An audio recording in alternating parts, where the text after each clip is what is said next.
Princess Louise Waddell has known bitterness, resentment, and betrayal since the early years of her life. Marrying the emperor at a young age was only the beginning of the nightmare. 5 years after the marriage, the emperor took a mistress and exiled his young wife to a distant palace. Due to the incompetent ruler, Louise was overworked and eventually died of overwork. Realizing that she had become this very princess, the main character was horrified. Waking up on the bed, in the bedchamber of Her Highness, the girl could not believe that all this was happening in reality. No less terrible was the fact that today was the very day when Louise first expressed her displeasure to the emperor. It was after this event that the ruler exiled the unwanted princess to a distant palace. However, the main character flatly refused to die such a terrible death. In her previous life, she had always been busy with work and didn't want the same fate in this one. When she came to the emperor, she saw the ruler, Yuri Klaus Owen, openly flirting with his mistress. It was Lady Lyra Blair who noticed the princess and immediately turned the emperor's attention to her. Looking irritably in the direction of his wife, Yuri did not understand what brought her to the central palace. It was immediately obvious that he did not hide his dislike for her, and the heroine noticed that everyone around her looked at her in the same way. In the original story, Louise had no power as she was too young, and the heir in the future was produced by Lyra. Deciding to change her fate, the princess reminded the emperor of his promise. It said that if Louise solved the financial problem of the empire, then Yuri would fulfill her wish. People around began whispering that such a conversation had indeed taken place about 6 months ago. The financial issue was one of the empire's long-standing problems, but the princess managed to solve this problem in a short period. Yuri was indignant and surprised at the same time that she came to pester him about his desire. However, realizing that he had no other choice, he wanted to know what exactly his wife wanted. Everyone around assumed that the heroine would use this opportunity to get rid of the emperor's mistress. But against all odds, she didn't want the honor of being empress or the wife of a useless husband, so Louise wanted a divorce. Hearing that she wanted to get a divorce as well as abdicate the throne, Yuri was shocked. Those around were greatly alarmed, considering such a request unprecedented. They understood why the princess was asking for it so suddenly, but the girl only smiled back. It wasn't a spontaneous decision, and she'd been planning it since she was in this world because it couldn't go on like this. Come to think of it, being empress means being a free laborer, so why should she work without compensation? The nobles were terrified because if Louise abdicated the throne, then there would be no one to oversee state affairs. But the girl also had a plan in this regard because she had to be able to provide for herself after the divorce. Louise's family has never appeared in history and has never responded to her letters. Therefore, not wanting to die of hunger, the heroine decided to become an official in the imperial palace. Lyra fell into a stupor from what was happening, and Yuri looked at the princess dumbfounded. Then the girl resolutely believed that instead of being an empress, she wanted to become a subject of the emperor. And if His Highness wants her to work, then he will pay her from now on. After which Yuri jumped up and began to shout furiously at her. But Louise remained calm, believing that the emperor needed to prepare because she planned to get all this. The next morning, the heroine slept well, and after waking up, she stretched contentedly. She hadn't felt so cheerful for a long time, but Louise's memories were becoming more vivid. If she relaxes her vigilance even a little, then her memories from her past life can be completely erased. Later, thinking about it, she remembered aloud that in a past life she was a cattle civil servant. The maids who combed her hair were surprised by such unexpected and unfamiliar words. Then the heroine explained that, in other words, she was a tax inspector. When the girls heard the taxes, they nodded in understanding, and Louise realized that there was probably no world where they did not exist. Every day in her past life was difficult, but the heroine also had many pleasant and joyful moments. One day, a colleague recommended her a book to read, and from that moment on, something went wrong. After reading a few chapters, she was shocked by Louise's sad story, deciding that she could no longer read. After that, she fell asleep and, opening her eyes, found herself in this very world. The maids laughed, finding this story of traveling between worlds quite amusing. The heroine told them only to find out if they knew about similar cases in this world. Suddenly, a girl burst into her chambers, shouting that they had a problem, causing the princess to fall into a stupor. Leaving the palace, the heroine froze in place with surprise, and her maids were horrified. A huge crowd of ministers shouted that a lot of work was not yet allowed, and the princess needed to return to work. Louise didn't understand. Did she really have to do so much work? Then one of the maids whispered to her that in fact, half of this work should be done by the ministers themselves. The heroine remembered that while reading the book, she kept wondering why Louise worked so hard. After all, she was responsible not only for the initial duties of the Empress, but also performed the duties of the nobility. Believing that at this rate she would die again from overwork, the heroine refused all the guests. They looked at her in horror, and the princess thought that the real Louise would hardly be able to give such an order. The ministers began to shout desperately, believing that Her Majesty could not just leave them. But the girl knew that everything was the other way around, and they were the ones who abandoned her, and also shamelessly exploited her. But the crowd continued to beg her even more to help them, at least this time. They threatened that if she did not do this, they would have to resort to extreme measures. After a while, the Chancellor of the Owen Empire, Raoul Filbert, personally came to an audience with the princess. He was glad to visit her palace for the first time and hoped that Her Highness would not refuse him to call off the strike. The main character realized that this was the extreme measure that the ministers took. Raoul was the highest-ranking official in charge of state affairs, as well as the youngest chancellor. In addition, he was a real genius in the original story, almost did not communicate with Louise. The hero was amazed at how steadfastly the main character still held on. He was referring to all the work she had been doing so hard so far. However, Louise had a very calm character, so such an abrupt refusal shocked everyone. She tried to do everything she could to get the emperor to notice her, but it was useless. However, Raoul had not come here to talk about state affairs at all, because what was happening outside the walls was more important. The hero handed the princess a news brochure in which gossip about her flaunted on the front page. After examining the brochure, the heroine came to the conclusion that poor Louise did not even suspect how many interesting things were around her. Also, on the front page, the biggest announcement was the scandal that occurred at yesterday's emperor's banquet. It was suspected that the main reason was the infidelity of the sovereign, whose mistress was the flower of the empire, Lyra. Looking at the heroine's puzzled face, Raoul hoped that now she understood the seriousness of the situation. The girl really thought that now everything was very serious, which the hero was incredibly happy about. Staring at him and pointing at herself, Louisa thought that she was not more beautiful than Lyra. It was strange that she was the only one who thought so, because it was obvious. The heroine wanted to hear the Chancellor's opinion about which of them was more beautiful, but Raoul, in shock and incomprehension, slammed his fist on the table, thinking that this was really so important now. Looking at the brochure again, the heroine came to the conclusion that she looked like a cat, and Lyra looked like a rabbit. In her opinion, cats were more attractive than rabbits, which unconditionally confirmed her external superiority. Seeing that the Chancellor had not given her an answer, Louisa thought that perhaps he was not interested in women. After a while, new news appeared that the Empress insulted the appearance of Lady Lyra and called herself a true beauty.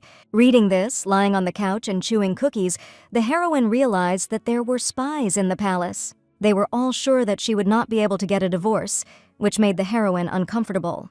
The problem was that it was really not easy, which she had originally assumed. It was necessary to think over a clear plan and first remember everything that would happen in the future. First of all, she needed to get a divorce during this month, as the prophecy would soon come true. Yuri married Louise because of her family, whose hidden wealth was rumored to exceed that of the imperial family, and all thanks to one mine, which annually extracted elemental crystals imbued with the power of the elements. Only the Vidal family could awaken them, so the imperial family couldn't just capture them. But one day in the Vidal family, in which boys were born for a long time, a girl was suddenly born, Louise. Upon hearing this news, the previous emperor immediately demanded a marriage between their families.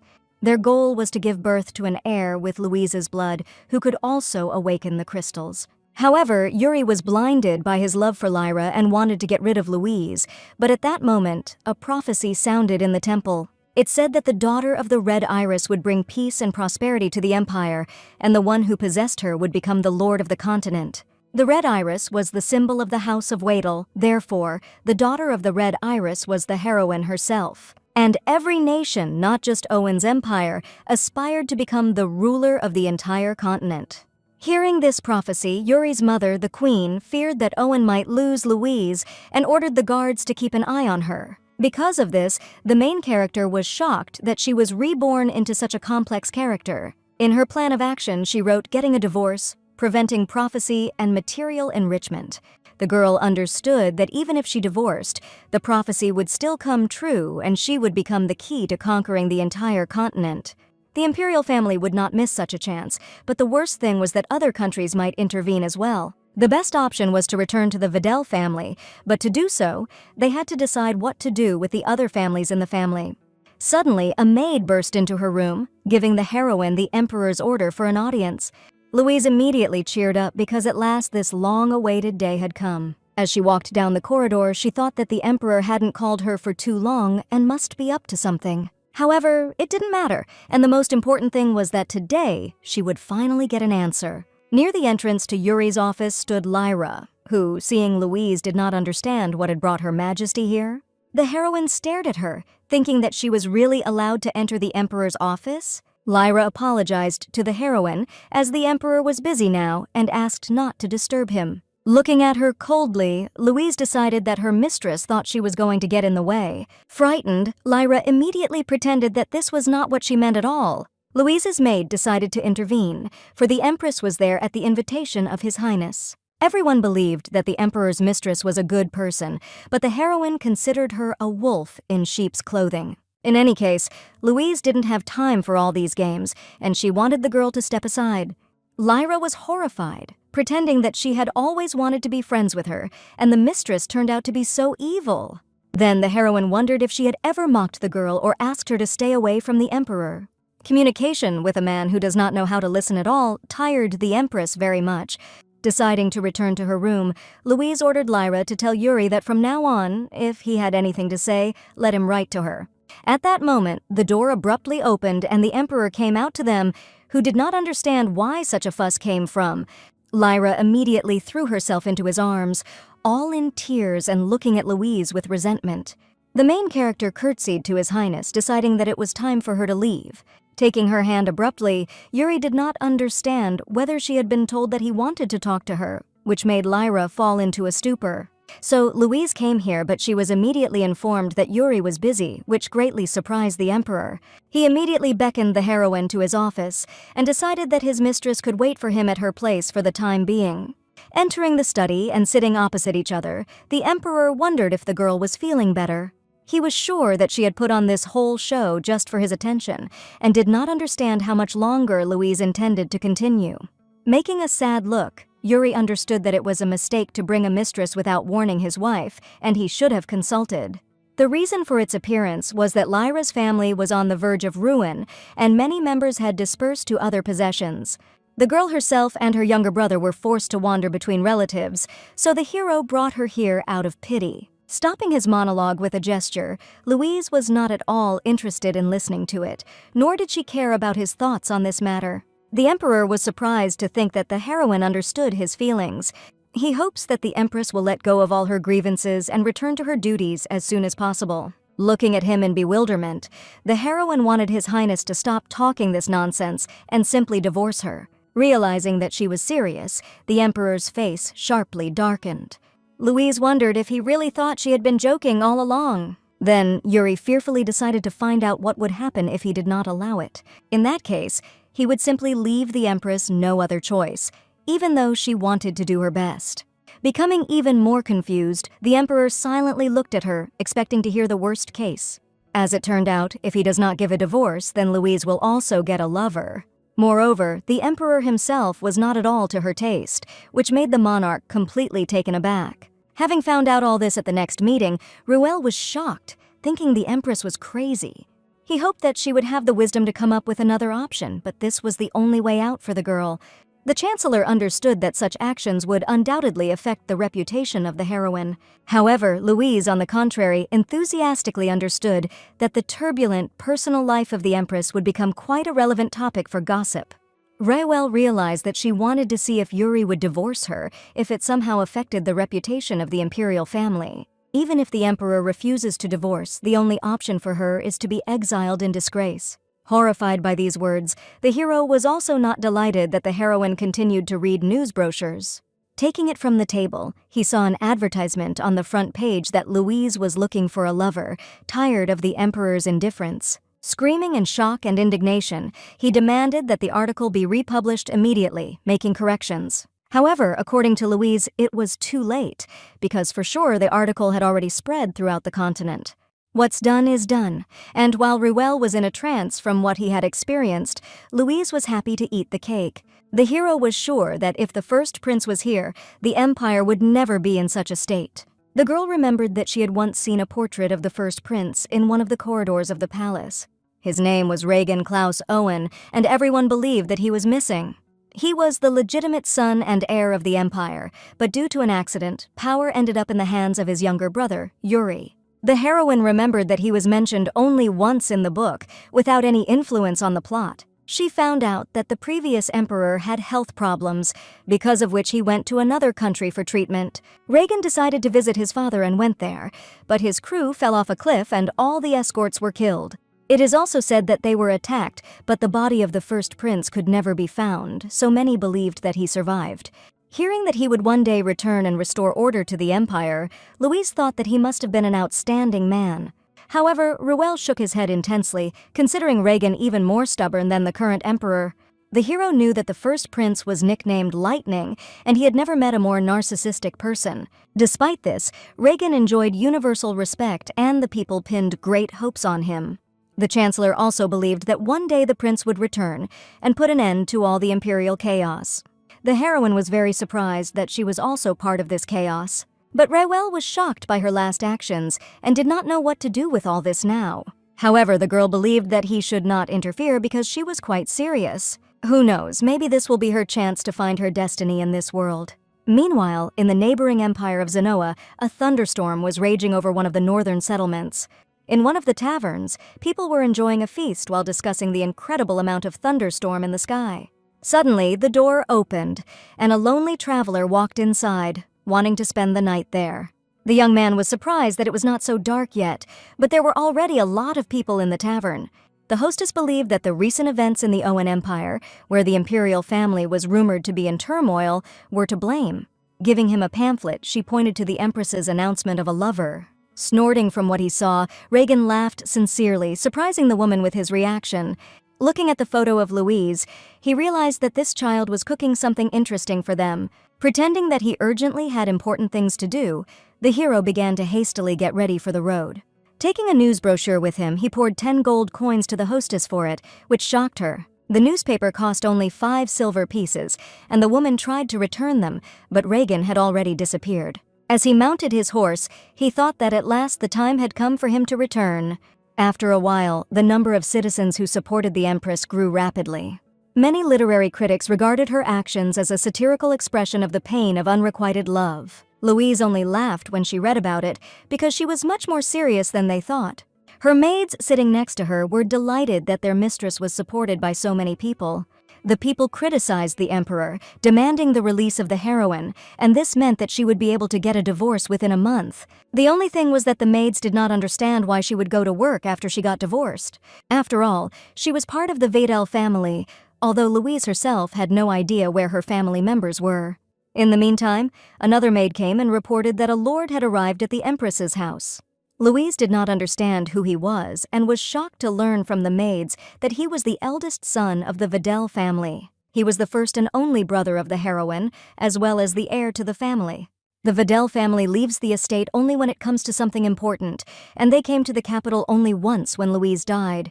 The main character thought that perhaps the story would somehow change again, as in the case of Ruel. Then she wanted to know what kind of person her brother was, which caused all the maids to be confused. The heroine pretended that she had not seen him for a long time and forgot, and then the girls began to cry, realizing that she had not seen her relatives for years. Upon learning that her brother was out of his mind, the Empress fell into a stupor. As it turned out, the most famous case occurred at the coronation of the emperor. On that day, the heroine returned to her chambers early because of the people who pushed her away, showing disrespect. Then there was an argument between Lord Louis and Lord Emio, which escalated into a conflict. The Empress's brother was furious and burned half of his opponent's hair. Lord Emio rushed at him, furiously demanding reparations, but Louis only laughed in response. After that, he used his magic again and completely burned all the hair on Emio's head. Thus, at the age of 18, Lord Emio was completely bald and no healer could help him. In addition, Chancellor Ruel officially considered Louis insane, which shocked Louise even more. The heroine hoped that she would be able to talk to him normally, but now it seemed that she needed to start making a new plan. The maids knew that due to their temperament, the members of the Videl family only chose the fire elements. Then the Empress wondered if she too could learn to control fire. The girls were sure that this was quite possible because the heroine also belonged to the Videl family. Louise had already had time to familiarize herself with the literature on elementals from this world. There are different types of elemental crystals, and they are chosen by the user. The Videl family has chosen the fire elemental for generations. Since people favored by elementals are rare, the Videls have always had a special attitude in any country. And if Louise manages to master fire, then she will no longer have to humiliate herself in front of the Videls in order to get asylum. Meanwhile, one of the maids reported that Lord Louis was already waiting for her outside. Meanwhile, the other servants apologized to the Lord, believing that the Empress just wanted to look good in front of a family member. Louis was furious at these words, not understanding what kind of family he was talking about. He did not consider this girl his sister at all, and he had not come here for nice conversations. At that moment, the head maid arrived in time and escorted the guest to the Empress, to the gazebo. When they arrived, the girl introduced her dear guest to Her Highness, after which she hurried away. The hero was infuriated by the flowers flying around, and he thought about burning them. Suddenly, he saw a beautiful girl in an elegant dress rise from the table. Not recognizing her as his sister, Louis came to the conclusion that he was facing a real fairy. All the maids around him, along with Louise, looked at him dumbfounded, puzzled by what they heard. Sitting down at the table, the hero looked at his sister as if he was trying to burn a hole in her with one look. First of all, the heroine did not know how to address him, informally or officially. With a sudden change in his face, Louis greeted Her Majesty, believing that they had not seen each other for a long time. Realizing that it was worth communicating officially, Louisa greeted the Lord happily. The hero apologized for his uninvited visit, and he was grateful that the Empress had taken the time to meet with him. However, for the girl it was a trifle because after all, they were one family. Grinning maliciously, Louis did not understand how a simple descendant of a noble family could consider himself Her Majesty's family. Deciding to get straight to the point, he put the news brochure on the table, which was the reason for his visit. The Lord could not understand what exactly the main character was up to, which made her confused. According to the hero, if it was all for the sake of the Emperor's favor, then she should have stopped dishonoring the name of Videl now. The girl was shocked, not understanding why he suddenly decided that she was doing this for the sake of the Emperor. The reason was that, according to Louis, she did not want to divorce Yuri at all. Louise was sincerely sorry that even her family did not believe in the sincerity of her intentions. Then the hero again decided to remind that they were not a family and that he did not have a sister. At first, she had turned her back on the Wadels, and now she had made so much fuss about the divorce that it Louis off. He was not going to follow the lead of the Empress, which finally puzzled the main character. The Lord was sure that she had purposefully chosen the imperial family, neglecting her own. Deciding to leave, he hoped that she would remember his words and not even think about returning to the Wadel family. After all, now, she was not only a member of the imperial family, but also an enemy to all the Videls. Looking after him, the heroine had the feeling that if she just let him go now, she would never find out anything. She shouted for her brother to stop and ran in his direction. Tripping over a rock, Louisa slammed into his back, wrapping her arms around his waist. Frozen in place, the hero decided to clarify what the girl had just called him. Surprised by such a question, the heroine again called him her brother. At the same moment, Louis flared up like a torch, scaring Louise greatly. But suddenly the fire turned into roses, and pushing his sister away, the Lord ordered her not to touch it. After that, he embarrassedly covered his face with his hands, confusing the heroine. Looking at him carefully, the girl's eyes suddenly sparkled. She immediately began to circle around Louis, hugging him and calling him her brother. The completely embarrassed hero decided that even this does not change anything. The heroine did not understand why he was so cold, after all. They had not seen each other for 10 years. Moving away from her, Louis looked furiously at his sister, who was the first to turn away from her family. This puzzled the Empress even more, who didn't understand what he was even talking about. But the hero knew for sure that she had never tried to contact them, so it was time to stop playing happy family. Louise was shocked to learn that she had never tried to contact her family. The hero found it funny how the heroine resolutely tried to deny it. Over the past 10 years, he must have sent 1,000 letters to his sister, hoping to find out how she was doing. However, she never replied to a single letter, even when he begged for a one-line reply. So now it was too late to fix anything, and looking contemptuously at Louise, Louis went home. Looking after him, the girl did not understand why the original heroine decided to break off ties with her family. Later, thinking about it, she remembered that Louise missed her family for the rest of her life, and something clearly did not add up. All this made her dizzy, and Ruel thought she was completely insane. He wasn't surprised by this, given the crazy things the Empress had been doing lately. A few minutes ago, out of pity, she offered to help him with the documents, not thinking that he would agree. However, now she had to sort out 12.5 stacks of documents with him. At some point, the Chancellor wondered how the heroine's meeting with Louis went. Louise was surprised that he called her brother by name, as it meant that they were in a close relationship. As it turned out, they studied together, and Ruel was the best in the Faculty of Science, and Louis was the best among the knights.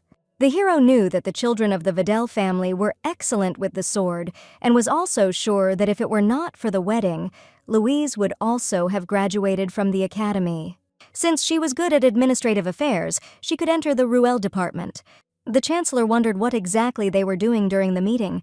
The heroine remembered that they parted on a not very good note, and her brother was angry that she did not answer his letters for 10 years. Hearing this, the maids were horrified and cried out that it was not true. According to them, she's been sending letters to the family since childhood, at least 3 every week. And it was her relatives who behaved as if the girl did not exist, not deigning to answer a single letter.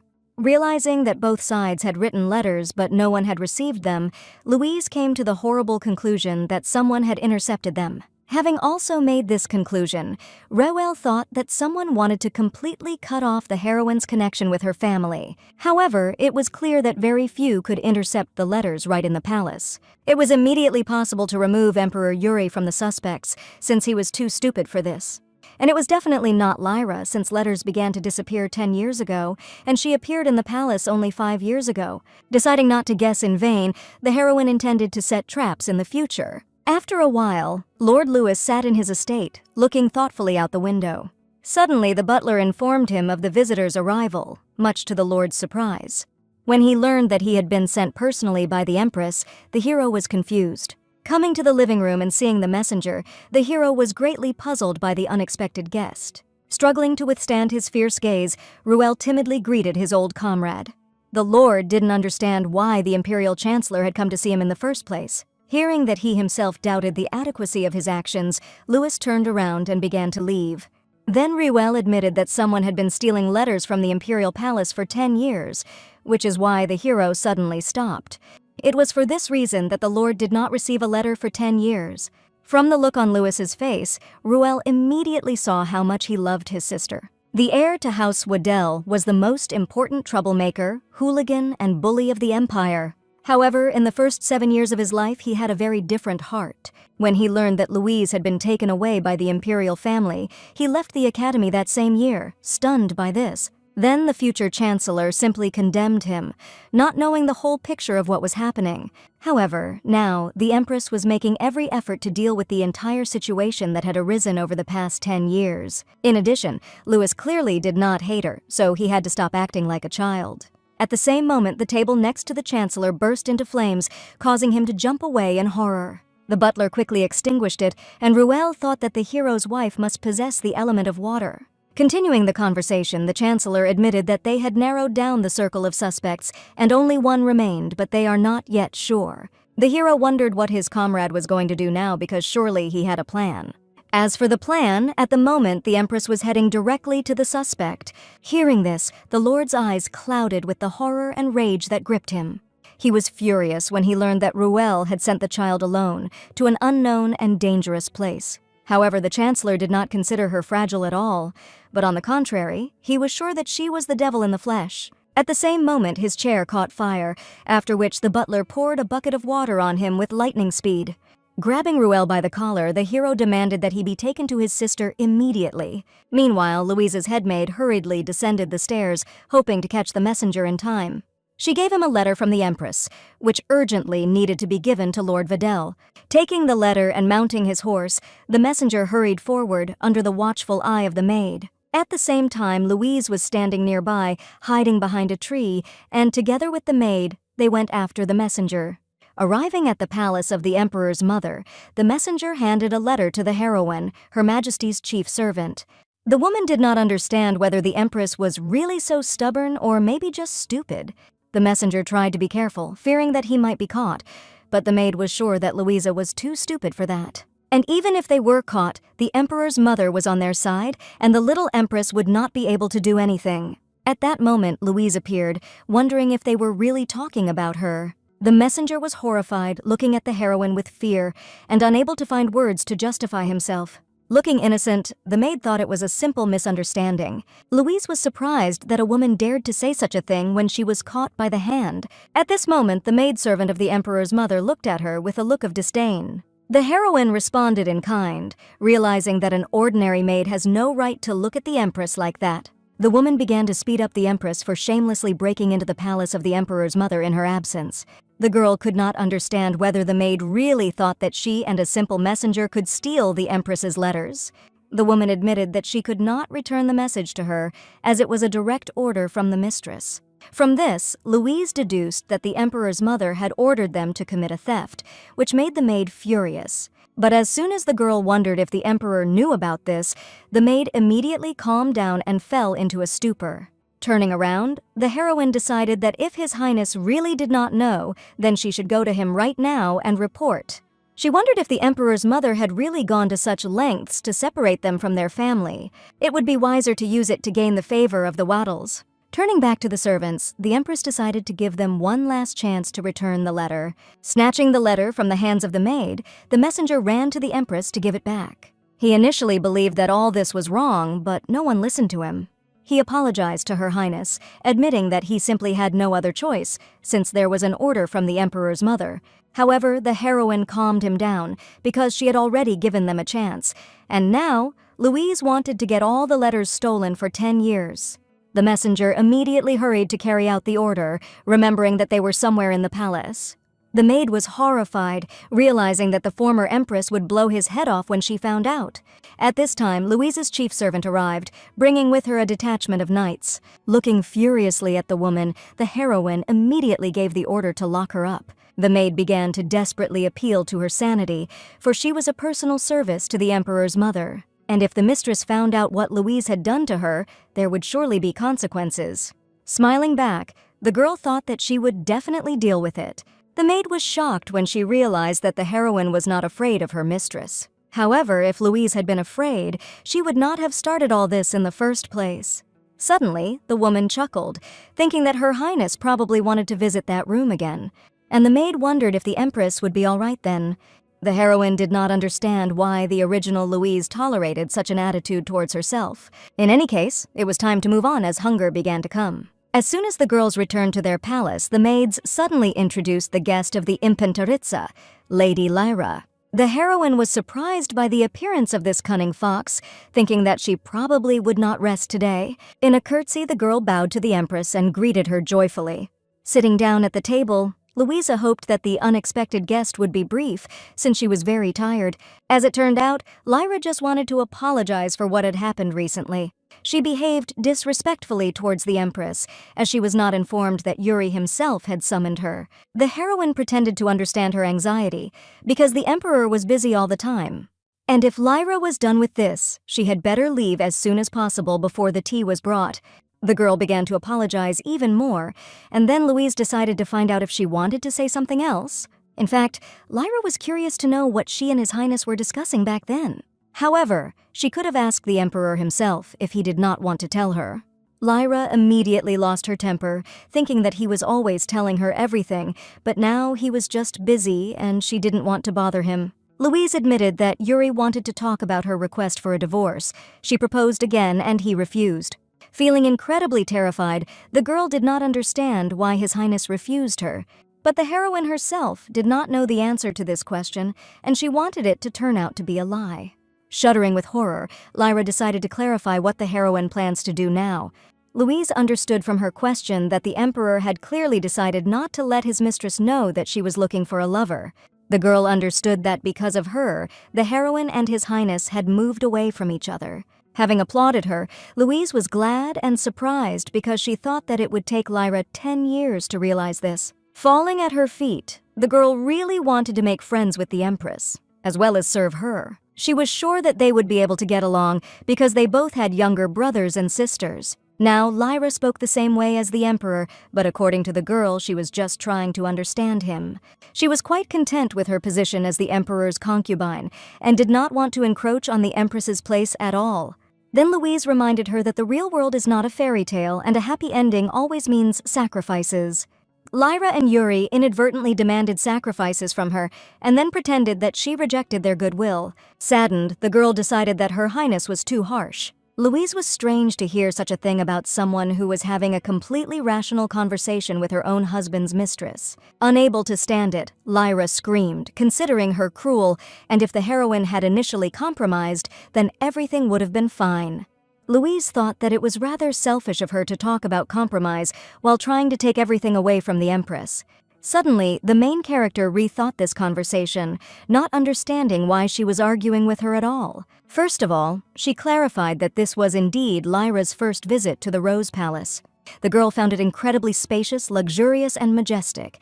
In that case, Louise wondered if Lyra would like to stay here. Seeing the shock in the girl's eyes, the empress decided to clarify if Lyra wanted to become the lady of the Flower Palace.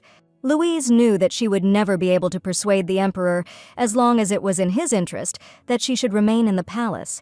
With Lyra, everything was different, but the girl realized that her highness had said this on purpose. In her opinion, if she agreed, Louise would immediately tell the emperor that she was aiming for the place of the empress. Lyra was also sure that the empress was greatly mistaken, considering her stupid. Then the heroine remembered how the girl had previously believed that she was completely satisfied with being a concubine of the emperor. But what happens if she suddenly becomes pregnant, because her child will never inherit the throne? Because she was not an empress, and Louise's child, even if she was younger, would receive the throne in any case. Lyra's child will be forced to be in the shadow of her child for the rest of his life. Believing that she is satisfied with being a concubine, does she realize that then her children will be in constant oppression? Perhaps Lyra herself can live like this for the rest of her life, but is she ready to subject her children to such a fate? Therefore, she should stop pretending to be a sheep, because ambitious people are better than hypocrites. The girl did not understand what all these cruel words were for, and did the empress not care about other people's suffering? However, it was Lyra who continued to behave arrogantly and all-powerful, although she was only the emperor's mistress. Enraged by such words, the girl shouted that Yuri promised to marry her and then she would become his official wife. Smiling, the heroine thought that she would start calling her the emperor's wife after their wedding, but for now she was just a mistress. Lyra began to cry, thinking that she had come here to make friends, and her highness was saying such cruel words.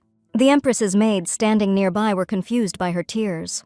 Suddenly, Yuri ran out from behind the bushes and rushed towards them, furiously shouting Louise's name. Seeing the tears of his mistress, he did not understand what his wife dared to do. Lyra pretended not to understand how he ended up here, and the heroine continued to look at them calmly. The emperor wanted Lyra to confess to him at once whether Louise had offended her. But the girl thought that her highness had done nothing of the sort. She was just not good enough. Ironically exhaling, Louise was once again delighted with Lyra's incredible acting. However, Yuri demanded to know what the empress had said that had brought his mistress to trembling.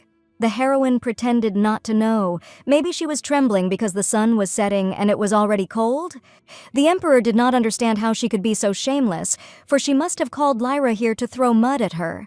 In response, Louise honestly admitted that the girl herself came to her, but Yuri considered her words to be a lie, deciding that she really asked for a divorce to get rid of Lyra. Thinking that it would be great to hit him, Louise suddenly saw a familiar figure and jumped up abruptly.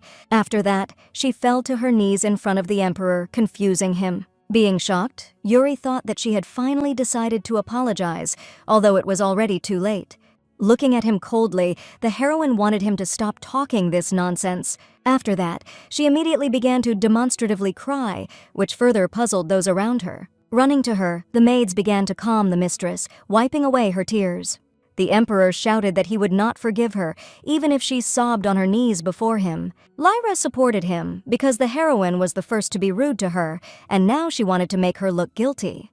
Louise did not understand how he could say that. After all, they had lived together for 10 years, and he believed the words of this girl. The emperor was outraged that she was also accusing him, even though she just needed to behave appropriately in the first place. The empress did not understand whether she really deserved to live locked up like a toy and clean up after him forever. All in tears, she demanded to know why he had married her in the first place. Enraged, Yuri screamed, citing the reason for receiving a child with the blood of the Videls. This was the only purpose of the heroine's existence, and it meant nothing more to him. Seeing how she drooped, the emperor reached out to grab her by the hair, but Louise began to chuckle at that moment. At the same moment, Louis grabbed Yuri's hand, frightening the emperor with his aura. The hero was like an angry bull and did not understand what this bastard allowed himself. Seeing him, the emperor felt an icy chill run down his spine and decided to clarify how he ended up here. Then Louis decided to find out if he was really forbidden to be here, so Yuri shook his head in fear. Louise hadn't expected him to come so quickly, but now the advantage was on her side.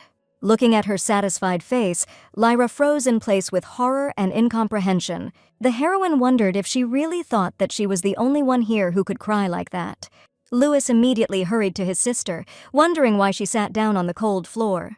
Shocked by her disheveled appearance, he accidentally set fire to a nearby table and caused a small explosion. He decided to clarify, was it the emperor who upset her so much or the girl standing next to him? Mad with fear, Yuri shouted that she had suddenly burst into tears, and it was Louise who had first brought Lyra to tears. However, even if Louise was the first to offend her, the hero did not see this as a problem at all. His sister was an empress, and that girl was just a mistress. Louis was shocked that Louise had been treated like this all this time and she hadn't even told him anything. Trying to explain, the heroine could barely squeeze a couple of words through her tears. She herself did not understand why, not being the real Louise, she could not hold back her tears. At that moment, Roel appeared with a messenger bringing with them a bag of stolen letters. Yuri was shocked to learn that these letters were hidden in his mother's palace. The messenger admitted that all this time, the former empress had ordered the theft of messages sent from the Flower Palace. The emperor was completely confused, not understanding how his mother could order such a thing. Seeing Louis's gaze on him, Yuri immediately tried to justify that he did not know anything about it. Then the hero wondered, wasn't the girl standing next to him a simple doll? Although, if Lyra was so empty-headed, then she was not much different from a doll. Hearing these words, the emperor was indignant but could not say anything in response, and Lyra trembled even more. Realizing that Yuri values this woman, the hero apologized for his rudeness, and on that note, he decided to take his sister back to Waddell. In addition, now their family intends to participate in the divorce process, which begins from this moment. Panic swept over the emperor, and he believed that since Louise was an empress, she could not leave without a good reason. As far as Louis knew, Yuri's mother had been living in the family estate for several days, where she hid her lover. Hearing this and that he looked like his mother, the emperor gnashed his teeth in indignation. The heroine was surprised by the offer to go right now, and the hero wondered if she really wanted to stay here.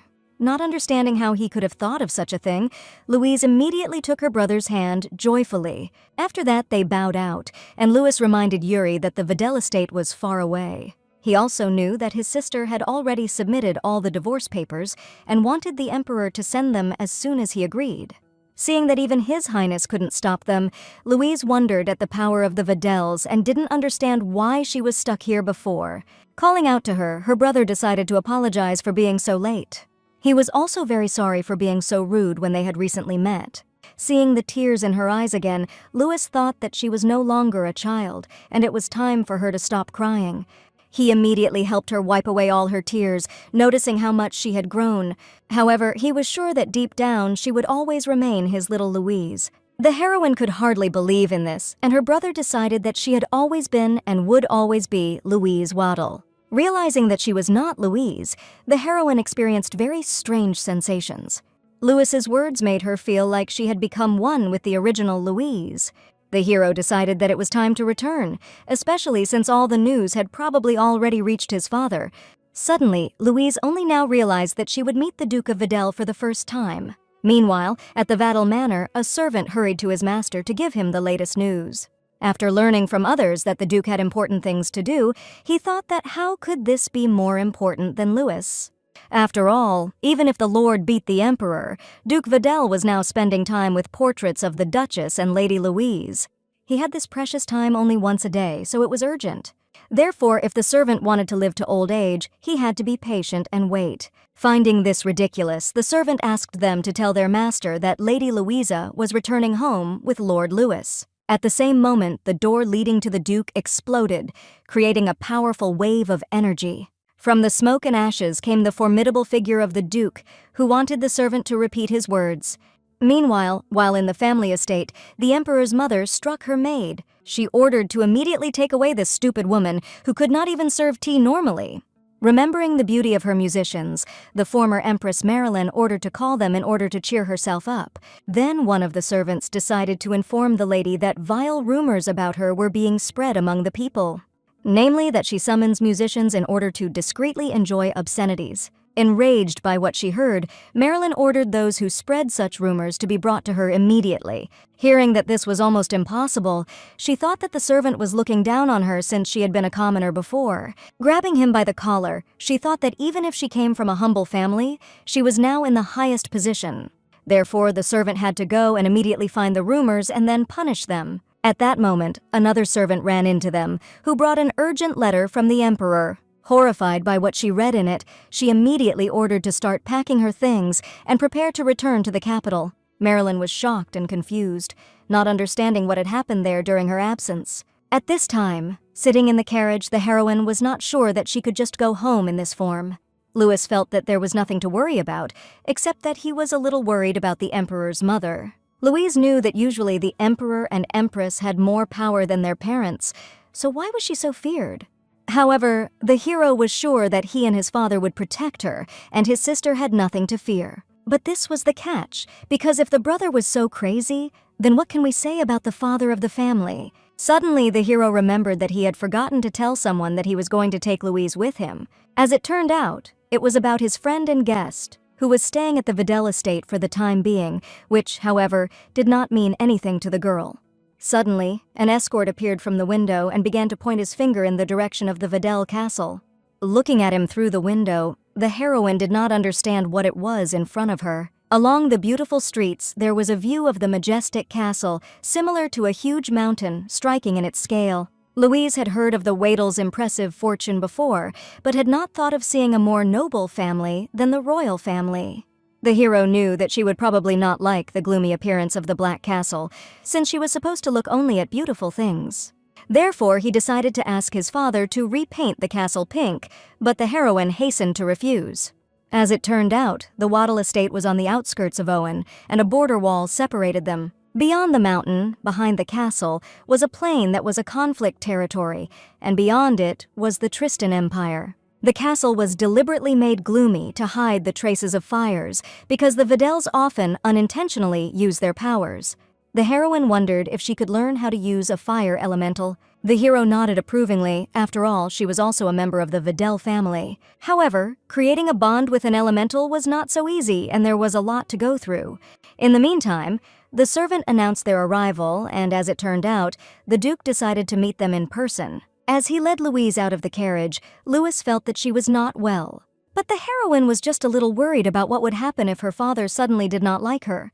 The servants, along with the Lord, immediately laughed, thinking that Lady Louise had a bad sense of humor. The heroine was greeted by hundreds of people, rejoicing at her return and showering the path with flower petals. Those around her congratulated her on her divorce and hoped that now the life of the mistress would be filled with happiness. Duke Louis de Videl stood in the middle of the road, arms outstretched for a hug. Louise concluded that everyone was looking forward to a beautiful father-daughter reunion. Due to her age, she didn't really want to do it, but she needed a good relationship with the Duke. Running to him with her arms outstretched, she began to call for her daddy. When she was next to him, the Duke suddenly fell to his knees, clutching his chest. Louister asked the butler if he had heard the words from her lips, too. His daughter had just called him Dad, and she had just been a baby and called him Baba. While everyone around him congratulated him on such a touching moment, Louise was shocked because she was married off at 8. At that moment, Louis approached and reported to his father that the imperial family refused to cooperate, so the marriage was formally in force. Anger immediately appeared on his father's face, and he looked at his son in bewilderment. In addition, according to the Lord, Yuri shamelessly entered Louise's palace with his mistress and made a scene there. The Duke immediately ran up to his daughter, wanting to know if she had really been treated like this. He didn't understand how this wretched bastard could treat his precious daughter like that. Louise had nothing to worry about anymore, because her daddy intended to protect her from everyone. His brother was also ready for this, and coming up from behind, he gently embraced his sister and father. The heroine could not even think that she would have a family on which she could rely. She apologized, believing that she should have come to them earlier. His brother was furious when he heard this, because it was all the fault of these imperial scum. The father agreed with him, thinking that he should not have carried out the order of the emperor, but rather staged a rebellion. He was shocked that he had not seen his own daughter for 10 years, but fortunately everything was over. Louise decided that now they would start with a clean slate and bright days ahead of them. A little later, several maids escorted the heroine to the guest room, where she would temporarily live while her chambers were finished. Her father had ordered Louise's chambers to be the best, but even the guest room was more luxurious than her former palace. One of the maids was moved to tears by these words, a little puzzled the heroine. The head maid introduced herself by the name of Amilene and wanted the lady to contact her on any matter. The other two maids were Beth and Katie, and they were Louise's personal maids. It was an honor for them because before that, they had only seen her in portraits. Realizing that the girl must have been tired from the journey, the maids hurried to show her everything. And after a short time, Louise safely plopped down on a large bed and wrapped the sausage in a blanket. Closing her eyes, she knew that this was probably a happy ending. A few hours later, she woke up to the fact that the window was open and the wind flew into the room. A man standing in front of her bed didn't understand why Louis was sleeping there. Taking off his shirt, the stranger thought that the hero was clearly overloading him with the third expedition this month. Exposing his torso, the man remembered that Louis had visited the capital not so long ago. The girl was quietly horrified and thought that if this was a murderer, then why would he undress? Sitting down on the bed, the stranger did not understand why the hero did not give any answer. Wanting an answer from Louis, he leaned forward, finding himself above the heroine. At this moment, he finally saw Louise's face, confused. At that moment, she tried to scream, but the young man abruptly put his fingers to her lips. He knew she wouldn't believe him, but there was one little misunderstanding. And now he was ready to let her go if she promised not to scream, after which Louise nodded. But as soon as he moved his fingers slightly away from her mouth, the heroine's deafening scream pierced the entire castle. A few seconds later, a frightened Duke, Louis, and several servants burst in. When they saw a half-naked Regan and a tear-stained Louise, they fell into a stupor. The next day, the heroine listened to the indignation of the maids directed towards the night pervert. The girls did not understand how it was possible to just remain calm in such a situation. Peeling the apple, the Duke wanted them to stop saying that because it frightened his daughter. The maids immediately apologized, and Louise pretended that everything was fine. She wondered where Louis had gone, since he had not been seen since the morning. The Duke believed that there was no need to worry about his son because he was probably solving some business again. As Louister began to feed his daughter apples, he thought that after the meal they could go for a walk together. Louise gladly accepted his offer, thinking in her mind about who this stranger was last night. At this time, sitting tied up on a wooden chair, Regan was sure that he was not to blame. Louis was surprised by his words because he did not even know how to ask anything.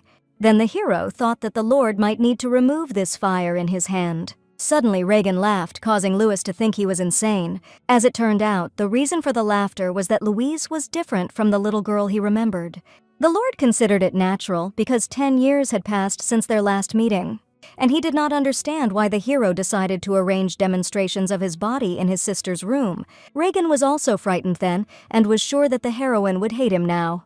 But Louis thought that she rather thought he was frostbitten, and in any case, everyone thought that Regan was a mercenary. Because of this, the Duke stood guard all night near his daughter's room. Realizing that it was necessary to assign a guard in advance, the Lord ordered to untie Regan. Considering this a great idea, the hero expressed a desire to become Louise's bodyguard. Louis immediately refused, deciding that he would never let him near his sister. Then Regan decided to clarify who, instead of the Lord, went to the lands of the Zenoa to fight magical creatures for 3 whole months. In addition, Louis promised him with his lips to fulfill any wish upon his return. Reagan could not even think that the son of the most famous duke in the empire was just throwing words to the wind. Meanwhile, Yuri and Lyra were meeting Marilyn, who had just arrived. The woman was furious and did not understand how her son could be such an idiot. After all, she had told him 100 times that he could have a mistress, but he should not lose Louise. The emperor wanted to talk at home, alone, but this only angered his mother even more. She was shocked that after he had missed such an opportunity, he had the courage to call himself emperor. Yuri did not want to discuss all this now, while they were being watched, and was sure that he would decide everything himself. Then Marilyn began to demand that he immediately return the empress today. She didn't care how he did it, even if her son had to crawl on his knees and promise never to have a mistress again. Lyra stood behind Yuri and did not understand why they should listen to all this. In her opinion, it was all because of Louise, who behaved only in a way that was convenient for her. Grudging her teeth with anger, the girl thought that perhaps the empress was now beside herself with joy. At that moment, while eating a cake in a beautiful garden, Louise accidentally dropped a strawberry on the ground. Suddenly, her brother appeared, leading a man she immediately recognized. It turned out to be the same friend who had stayed with the Duke for some reason. Gathering his will into a fist, Louis decided that from that day on the hero would become her personal bodyguard. Louise was shocked by her brother's words because he was the same night pervert. After bowing to his mistress, Reagan looked forward to serving her. After a while, the heroine burst into her daddy's office wanting to complain to him. Hearing that Louis had done something wrong, the Duke put down the newspaper and looked at his daughter seriously. At that moment, Louise realized that if she told everything now, Louis would be in big trouble. Then she pretended that her brother had eaten her cake, causing her father's eyes to glow with righteous rage. It seemed to the heroine that the father was already ready to finish off his son, so it was impossible to set up her brother like that. She tried all day, unsuccessfully, to avoid the guard who was following her around. Eventually, she was able to escape from him by climbing a tall tree. The hero settled down near his roots, thinking that she could sit there as long as she wished. At that moment, Louise realized that she had dug her own grave, but there was nothing she could do.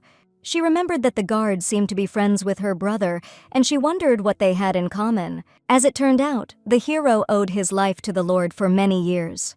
The heroine was surprised that Louis managed to help this pervert. As if reading her thoughts, the guard considered it a misunderstanding because he simply made a mistake in the room.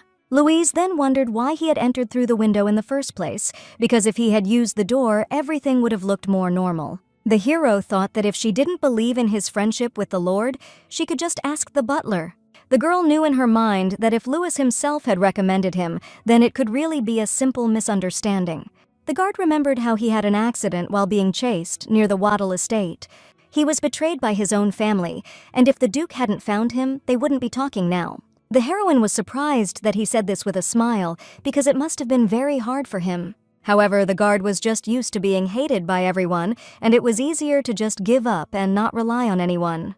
But Louise thought differently, and felt that giving up was both embarrassing and hurtful. After all, there will always be someone who will help and cover your back at the most difficult moment. The hero was surprised and thought, what if the mistress covers his back? After that, the main character stared at him dumbfounded for a few seconds.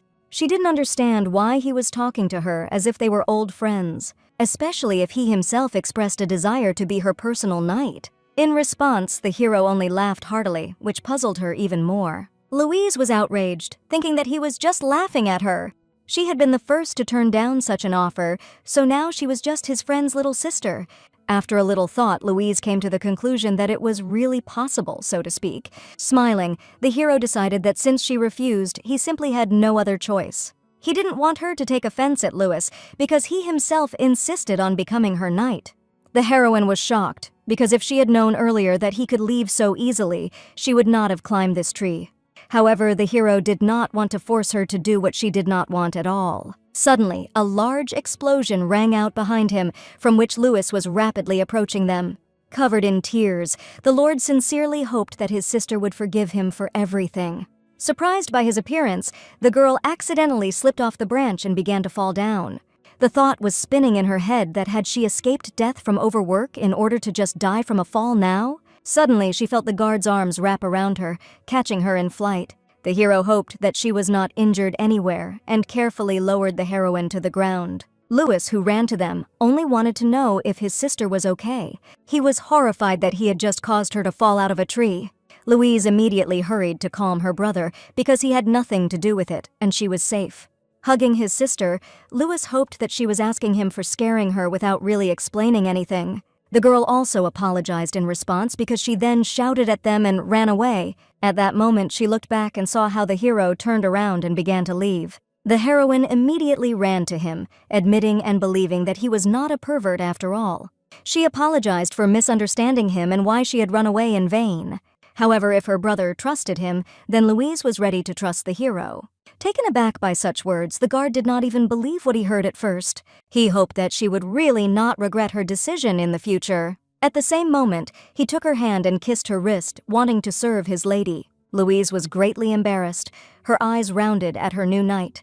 Later, over a meal with her family, she finally decided to find out his name. At this moment, the Duke, Louis, and the hero himself looked away thoughtfully, as if they hadn't heard the question. The heroine did not understand. Was it really so difficult to take and say her name? Then the knight decided that the names were not so important, and the lord supported him, considering the names a mere formality. At this point, Louise thought that her brother should stop calling her name as well. Then the hero decided that why not the mistress call him in a way that would be more convenient for her. But the girl was still against it, because it was an extremely reckless approach to life. After all, he probably had parents who gave him a name, and why not just say it? Suddenly, she remembered the story of the night about how his family betrayed him, and realized that he was pouring salt on the wound. It dawned on her that this was why Louis believed that names didn't matter to support his friend. At this moment, Louise felt a strong rush of admiration for her brother. The heroine wondered if she could address her brother using Louis's diminutive name. Her father was against it, as people would think that she lacked sophistication if she treated her so casually. Louise agreed with a smile, calling her father and thinking that she simply had not gotten out of the habit of life in the Empire. The Duke had been shocked to hear such an address. But now Louise was in the mood to address formally. And yet, the hero needed a name because he became her knight, and she would often address him. Looking at him attentively, Louise suddenly realized that he reminded her of the Emperor. However, unlike Yuri, his hair was more golden and his eyes were purple, and in general, he was very handsome. After a little thought, the heroine decided that she would call him Rayandro. The hero agreed, deciding that it would be better to shorten the name to Rayan. The Duke wondered when the two became so close that his daughter even came up with a name for him. At this moment, Louister was holding a meat knife in his hand and looked very threatening. The girl admitted that by their mutual decision, Rian would now be her personal knight. The Duke was shocked to hear it for the first time, and Louis was covered in beads of sweat. Confused, he demanded that both heroes immediately go to his office. As for Louise, when she had finished eating, she could safely return to her room. In addition, he hoped that his daughter would remember that her father was once a dad forever. Smiling sweetly, the heroine agreed with her dad's words. As they left, Louise's maids breathed a sigh of relief, not understanding how the lady could remain calm with the Duke's gaze. Louise knew that her father and Louis could make anyone feel like they were in a vice, but she was used to it. It was so great here that she had completely forgotten that her divorce was still in progress. And it was necessary to complete it now, while society and the whole situation were on her side. Meanwhile, having brought the heroes to his office, Louister wanted them to explain themselves to him immediately. He didn't understand why the hero had been chosen as Louise's bodyguard without his permission. Casting a sidelong glance at his friend, Louis admitted that he had threatened him. The Duke looked at his son in bewilderment because had he taught him to behave like this? However, in the Lord's opinion, even though the hero had threatened him, he was still a good choice. After all, Marilyn, who was sitting quietly in the estate, quickly returned to the capital after hearing the news about Louise. The heroine was the one who could hide all the flaws of the Emperor regarding the legislation of succession to the throne. Then the hero admitted that he himself asked for this, since soon the imperial family would begin to put pressure on Videl. The Duke wondered if this was the guess of the first prince of the empire, Regan Klaus Owen. The hero was happy for the first time in a long time to hear his real name. He was grateful to the Duke's family for saving his life, and also for painting while sheltering him. However, Louister did not want to listen to thanks, believing that His Highness was now his debtor. Regan understood this, as well as the fact that their original plan was to wait until Louise came of age. On this day, the Duke wanted to lead a rebellion against the imperial family together with the hero. When the imperial family took the heroine to their place, the Waddell family closed down and did nothing. Questions began to arise, and some believed that the Duke had given up everything because of the loss of his daughter. Others believed that Leicester was simply waiting for the right moment to take revenge. But over the course of 10 years, people gradually lost interest in everything, and the story was forgotten. Reagan believed that it would not be easy to get a divorce from the emperor, but a change of ruler could be a good pretext. He believed that thinking about a change of government for the sake of his daughter was very typical of the Waddells. Leicester did not understand why, knowing all this, the hero was still here. As it turned out, she and Louis weren't the only ones who cared about Louise. In order to rescue her from the terrible clutches of Marilyn, Reagan was ready to be used. In fact, ever since the day they first met years ago, he had been waiting to meet Louise again. But the girl herself managed to escape from the palace even before they came for her. After listening to the hero's sweet words, the Duke immediately wanted to forget them, and the Lord pretended not to hear anything at all. Suddenly, a servant ran up to them, bringing urgent news from the imperial palace. They demanded the immediate return of the Empress to her rightful place. At the same moment, the imperial message burst into bright flames, right in the hands of the servant, causing him to cry out. The Duke was furious, wondering how, after what had been done to his daughter, they also dared to ask for her to be returned. Louis was in complete agreement with him, believing that now that the Emperor's mother had returned, they wanted to take on Louise again. Leicester considered their actions unforgivable and decided that he would not allow them to get away with it. At the same moment, the Lord came up with a plan and remembered that he had a good friend in the palace. Hearing that the cocky and violent Louis had a friend, everyone present was taken aback. After a while, when the night had covered everything around, the servant came to the Chancellor's office, wanting to give him a letter from Lord Waddell. Entering the office and seeing a hunched half-dead man who vaguely resembled Ruel, the servant froze in place with confusion. Having received the letter, the Chancellor began to study it attentively, his eyes clouded from processing. After a few seconds, he suddenly began to laugh, confusing the servant. But when he saw the endless mountains of accounting that needed to be worked with, the smile had already left his face. Taking the document out of his desk, he decided that it was finally time to use it. After that, the hero headed for the exit, which greatly surprised the servant because there was still a lot of work to do. Smiling at him, Ruel confessed that he was in a hurry to meet with the Emperor. Coming to Yuri, the hero reported on his decision to resign from the post of Chancellor. The Emperor was seized with horror and shock, and he shouted at Ruel in confusion. But it turned out that the hero was simply tired of enduring all this because they were drowning in work after the departure of the Empress. At this moment, Yuri remembered that Louise also couldn't take it anymore, so she wanted to be overthrown.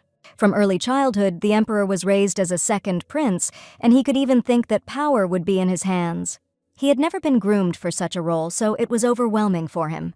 The people were dissatisfied with his incompetence, and many began to express their concerns. After her marriage, Louise began to study imperial affairs and soon took it upon herself completely instead of Yuri. And if at least one sacrifices himself, then all the others can be calm and happy. Now, more than ever, the Emperor understood the meaning of not missing water until the well dried up. Realizing that he was finished without Louise and Ruel, he gave his resolute refusal to the Chancellor's request for dismissal. But it didn't matter to the hero, because he signed his employment contract with the previous emperor, so now it is invalid.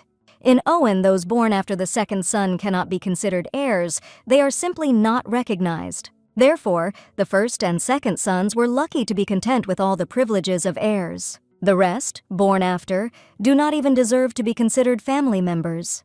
There were 5 children in the Reuel family. The hero himself was the second, and their family was extremely friendly. But because of this rule, his 2 younger brothers had to go to a monastery. His parents face a dilemma every day because they love all their sons equally, so they were against the monastery. But one day, Reuel attracted the attention of the emperor and began to work in the palace, which is why the 3rd son was able to take his place. However, at the same time, the 4th son still remained on the sidelines, like an outcast. Therefore, the hero made a deal with the former emperor, swearing allegiance to him in exchange for status for his younger brother. But as soon as Yuri ascended the throne, this agreement instantly expired. And all the loyalty of the Chancellor was solely for the sake of the previous emperor. Yuri did not understand why Ruel was saying this only now, since he had come to the throne a long time ago. As it turned out, the hero just did not stop thinking about it from time to time, and now, looking back, he realized that he must have crossed the boundaries. However, Roel couldn't just leave his dear friend's sister alone here. Of course, he could not directly talk and help her, but the hero helped a little from behind the scenes. Realizing that by dear friend he meant Louis, the emperor was horrified. Riel believed that since the empress had left her place, there was no need for him to stay there. After that, he turned around and began to leave. Yuri, in despair, tried to stop him. Turning around for the last time, the hero thought that people begin to appreciate only when they lose. After thanking the emperor and taking his leave, he began to leave, wishing good luck to his highness. The next day, Louise decided that she would choose lovers who would definitely be allowed into the flower palace. Hearing this, her maids blushed with embarrassment and fell into a state of shock. At that moment, Reagan leaned over her, wanting to clarify what she had said about lovers. The girl thought that he was too close, but in the hero's opinion, the guards were usually at this distance. The knight took a step back, and the heroine could not understand why he continued to stand over her soul. Seeing boxes with a letter next to her, Reagan wondered if the emperor had sent gifts. As it turned out, the letter talked about how much the emperor missed her and wanted Louise to return. The girl looked at this message with disgust, not understanding why he suddenly decided to be so kind. She immediately ordered the main servant, Amilene, to return this letter to the sender. Looking at all this, Reagan concluded that she really hated the emperor. He wondered what Louise was going to do after the divorce. The heroine was surprised by such a question, deciding that she would like to stay with her family. Given the way her father and brother treated her, this boded well for the future. However, first of all, after the end of the divorce, she would just like to relax. Then the hero wondered if she plans to get married again someday. Right now, she didn't have any thoughts about it at all, but in the future, she couldn't guarantee anything. Life is unpredictable, and if she really meets a person whom she sincerely loves, then anything can happen. Smiling, Reagan decided to clarify what type of men was ideal for her. After thinking for a while, Louise decided that it must be a slightly rich man who had a little power. In addition, he must be able to listen to her at least a little. After rethinking what was said, the girl came to the conclusion that she really has high standards. But the most important thing was that she didn't want to mess with the royal blood anymore, even under the pretext of death. Taken aback by this turn, Reagan decided to clarify the reason for this decision. According to the heroine, nothing good could be expected from the royal blood, but the hero believed that not everyone was like Yuri. In fact, it was just an excuse, because the true reason for such a decision was a prophecy. The person who can get her will become the ruler of the entire continent. Of course, she decided that she didn't want to deal with the royal family anymore, but in fact, she was referring to Yuri. After all, when the prophecy comes true, the imperial family will not leave her alone. Therefore, right now, this prophecy was the biggest problem of all. Louise wondered what Rayan thought about this and whether he would be able to bribe the priests. According to the hero, this was a very brave request, which was to be expected from a member of the Vidal family. At this moment, the heroine remembered about lovers and wanted Amilene to bring applications. The maidservant, who believed with all her heart that it was just a joke, was horrified by this request.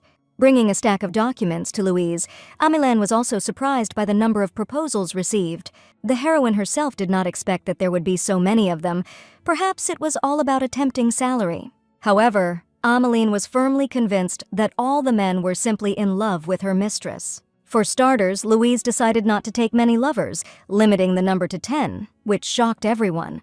But the girl was determined to drive what was happening to madness in order to get a divorce. Of course, she was not going to do anything obscene with her lovers. The main thing was to put them on display. Listening to all this, Reagan mysteriously fell silent, and Louise wondered if he too would agree to become her lover. However, the hero thought that everything was fine, because he had already agreed. Hearing this, the heroine looked at him in bewilderment, coming into a stupor.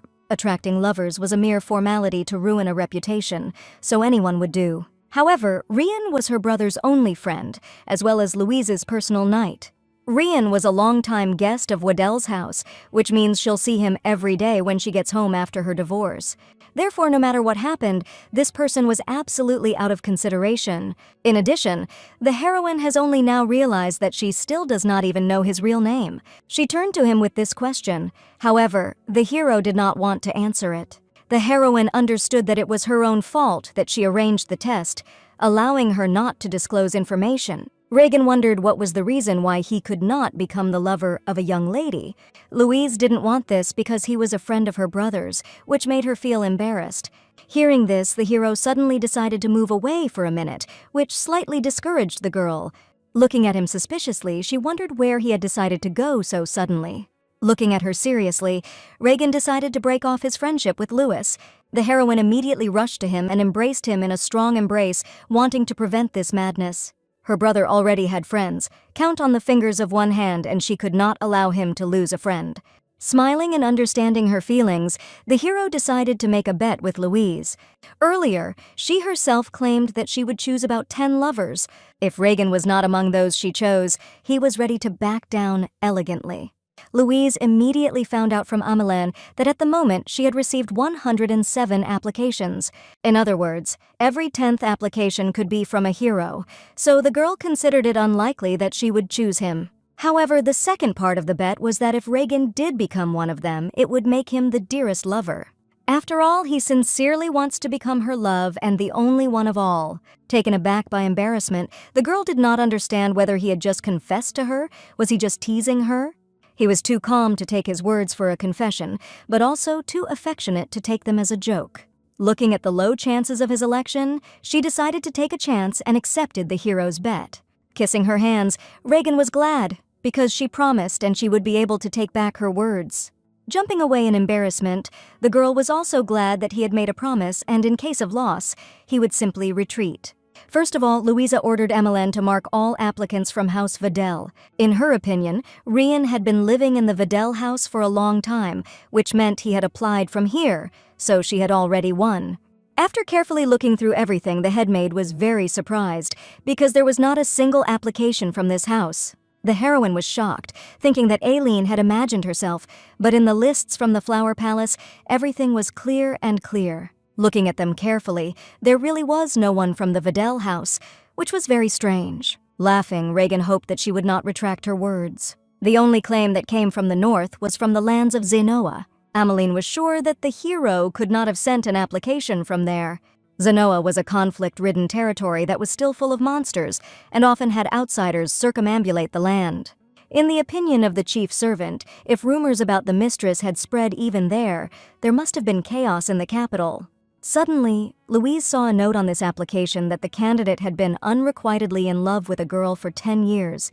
She was shocked, because how could he want to be her lover when he himself was in love with someone else? After a little thought, the heroine came to the conclusion that it could work. It seemed that he had applied for a reward, so it would be easier to deal with him later. Louise decided to leave this application as a potential candidate, while Reagan stood behind with his hand over his mouth. Seeing how he was shaking, the girl decided that he must be very worried. Confident in her choice, she decided not to look for Rian among the candidates, but to find those who he definitely could not be. Later, at a family meal, she decided to ask her father if she could go to church tomorrow. Louis was surprised, not understanding why she needed to go there so unexpectedly. In addition to the fact that it was necessary to stop the prophecy, the heroine also wanted to get permission from the temple for a divorce. The Duke believed that the support of the temple was a mere formality, but still he did not want to be at enmity with them. However, he wondered how his daughter wanted to do it, and Louise decided that with the help of small gifts. The butler Karen thought that she looked very much like her father, and the Duke himself looked at her with admiration. He decided to personally prepare such gifts so that all the priests would be surprised. Suddenly a servant ran out, bringing another urgent letter from the imperial palace. But the catch was that this time, Marilyn personally sent this letter directly to Louise. Louis didn't care and just wanted the letter, and the Duke thought the servant wanted to ruin his daughter's precious eyes. But Reagan believed that since this letter was sent to the heroine, it was up to her to decide what to do with it.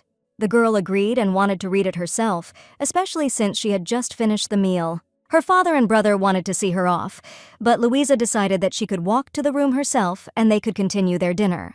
Closing the door behind her, the heroine did not know what could happen if they all sat down to read it together. There had already been an incident with letters before, and it seemed that something was happening between her and Marilyn. When she opened the letter, she saw only one question: did the Empress remember that place? Coming to her room and rereading the letter, the heroine was surprised because she thought that there would be something important here. Before taking this as a threat, you had to understand what kind of place it was. And also, it was gentle to figure out what kind of relationship the emperor's mother had with the empress. The maids in the palace believed that there was nothing special about their relationship. They had a good enough relationship to get together at least 3 times a week and drink tea. She was the only person in the palace who took care of Louise. But then why did she steal the letters? And also, why did her maid have such strange behavior?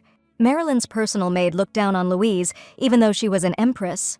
Not understanding anything, Louisa decided that she should think about the temple now and deal with the rest later. In addition, even if Marilyn holds her for a weak fool, the heroine was determined to dispel this misunderstanding.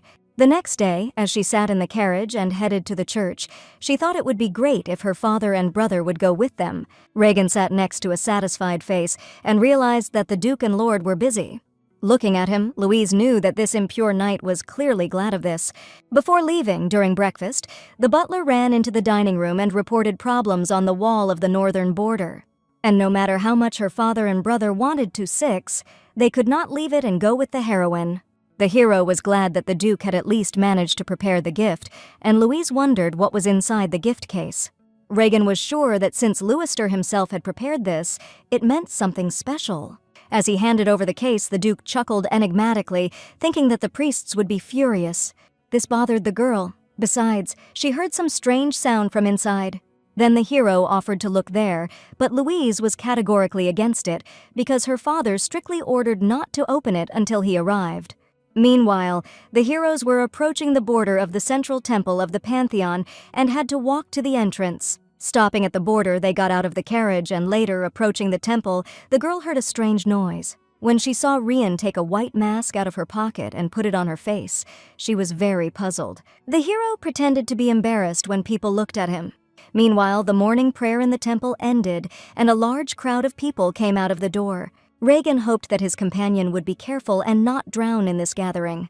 Deciding that it was better for him to think about himself, the heroine took a decisive step forward, leaving the hero behind. Noticing this, she immediately returned to him, thinking that the mask blocked all visibility for the hero. Realizing that she had to hurry, she grabbed him by the arm and dragged him with her, under the surprised looks of others. A golden line was drawn on the ground in front of the entrance, and seeing how they stepped over it, those around froze in amazement. Louise was very puzzled by the looks that people were directing at them. Even inside the temple, they continued to stare at them openly and whispers could be heard from everywhere. The heroine was annoyed and left at a dead end because it is unlikely that the reason for such views was that she was an empress. Even stranger was the fact that as soon as she looked at someone, they immediately began to blush. At this time, they began to approach the statue of the goddess Beloth, one of the 3 gods in the Owen Empire.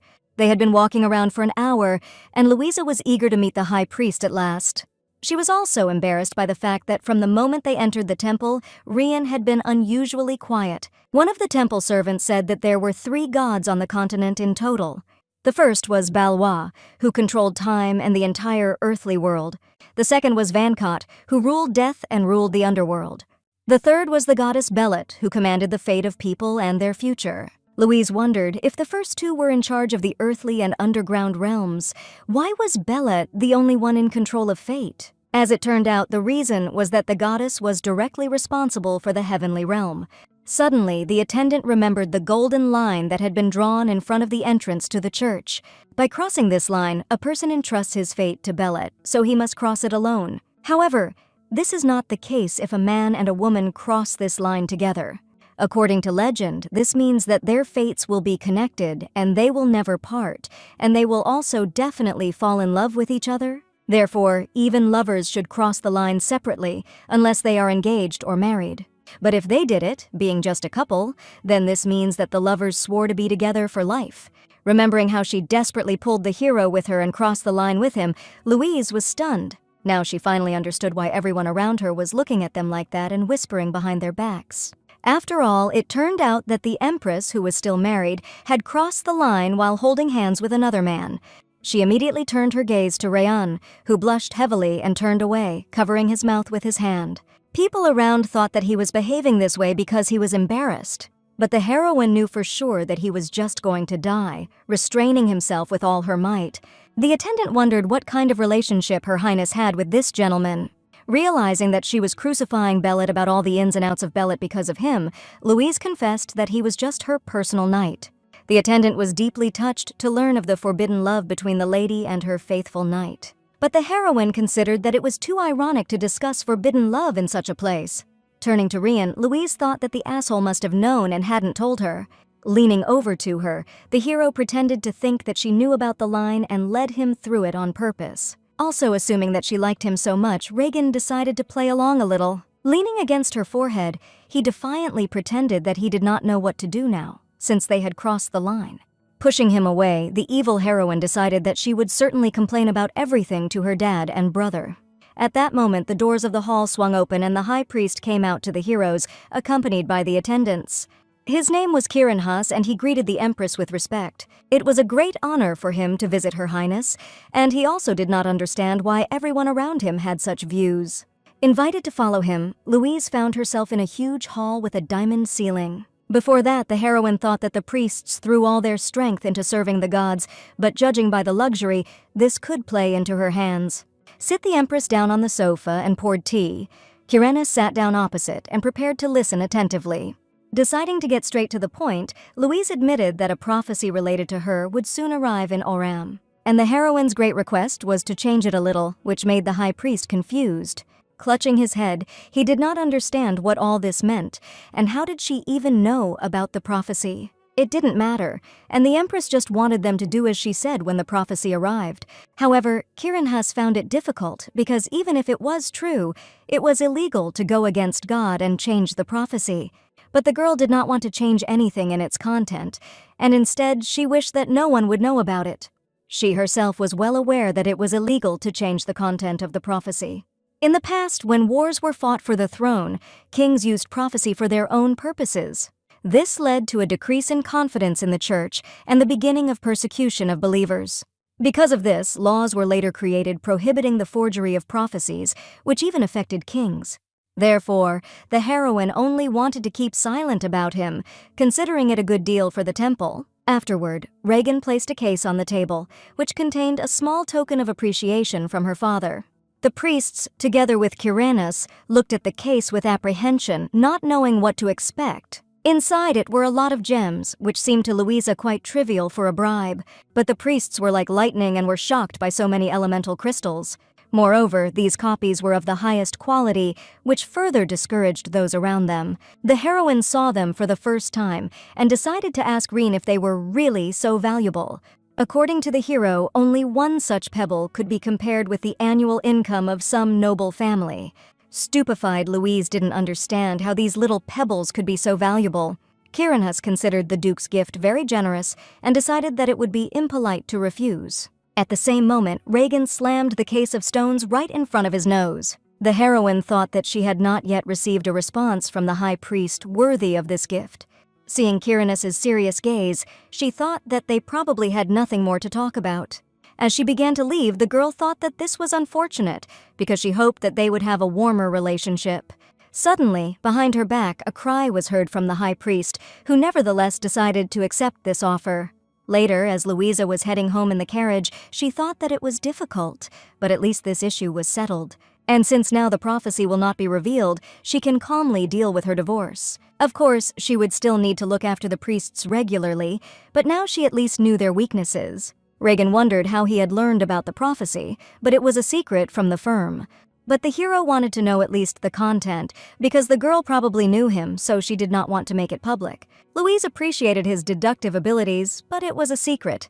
With a savory yawn, she thought that he must also have secrets that he could not tell about. After a short silence, the hero decided that Louise needed a little rest. The girl understood that although he had secrets, they were sailing in the same boat, so it would be polite to keep quiet. As she fell asleep on his shoulders, Reagan wondered when he would be able to reveal his secret to her. At the same moment, the heroine unexpectedly found herself in the Wadel estate, in one of the corridors shrouded in the darkness of the night. She was at a complete loss, not understanding when they had arrived. Suddenly, a little girl ran past her, almost knocking Louise off her feet. The heroine immediately called out to the child, but the baby continued to run, as if she did not hear her. After a few posts in confusion, Louise followed her as fast as she could. Stopping at the door, the girl turned around and looked in the direction where the heroine was standing. Then she turned back to the door and Louise realized that she could not see her, and also that she saw herself at a young age. Going inside, little Louise went to the bed, on which someone was lying wrapped in a blanket. She lit a candle on the pedestal and sat down next to the sleeping boy, notifying him of her arrival. The hero, with blonde hair and purple eyes, was surprised to see the baby here.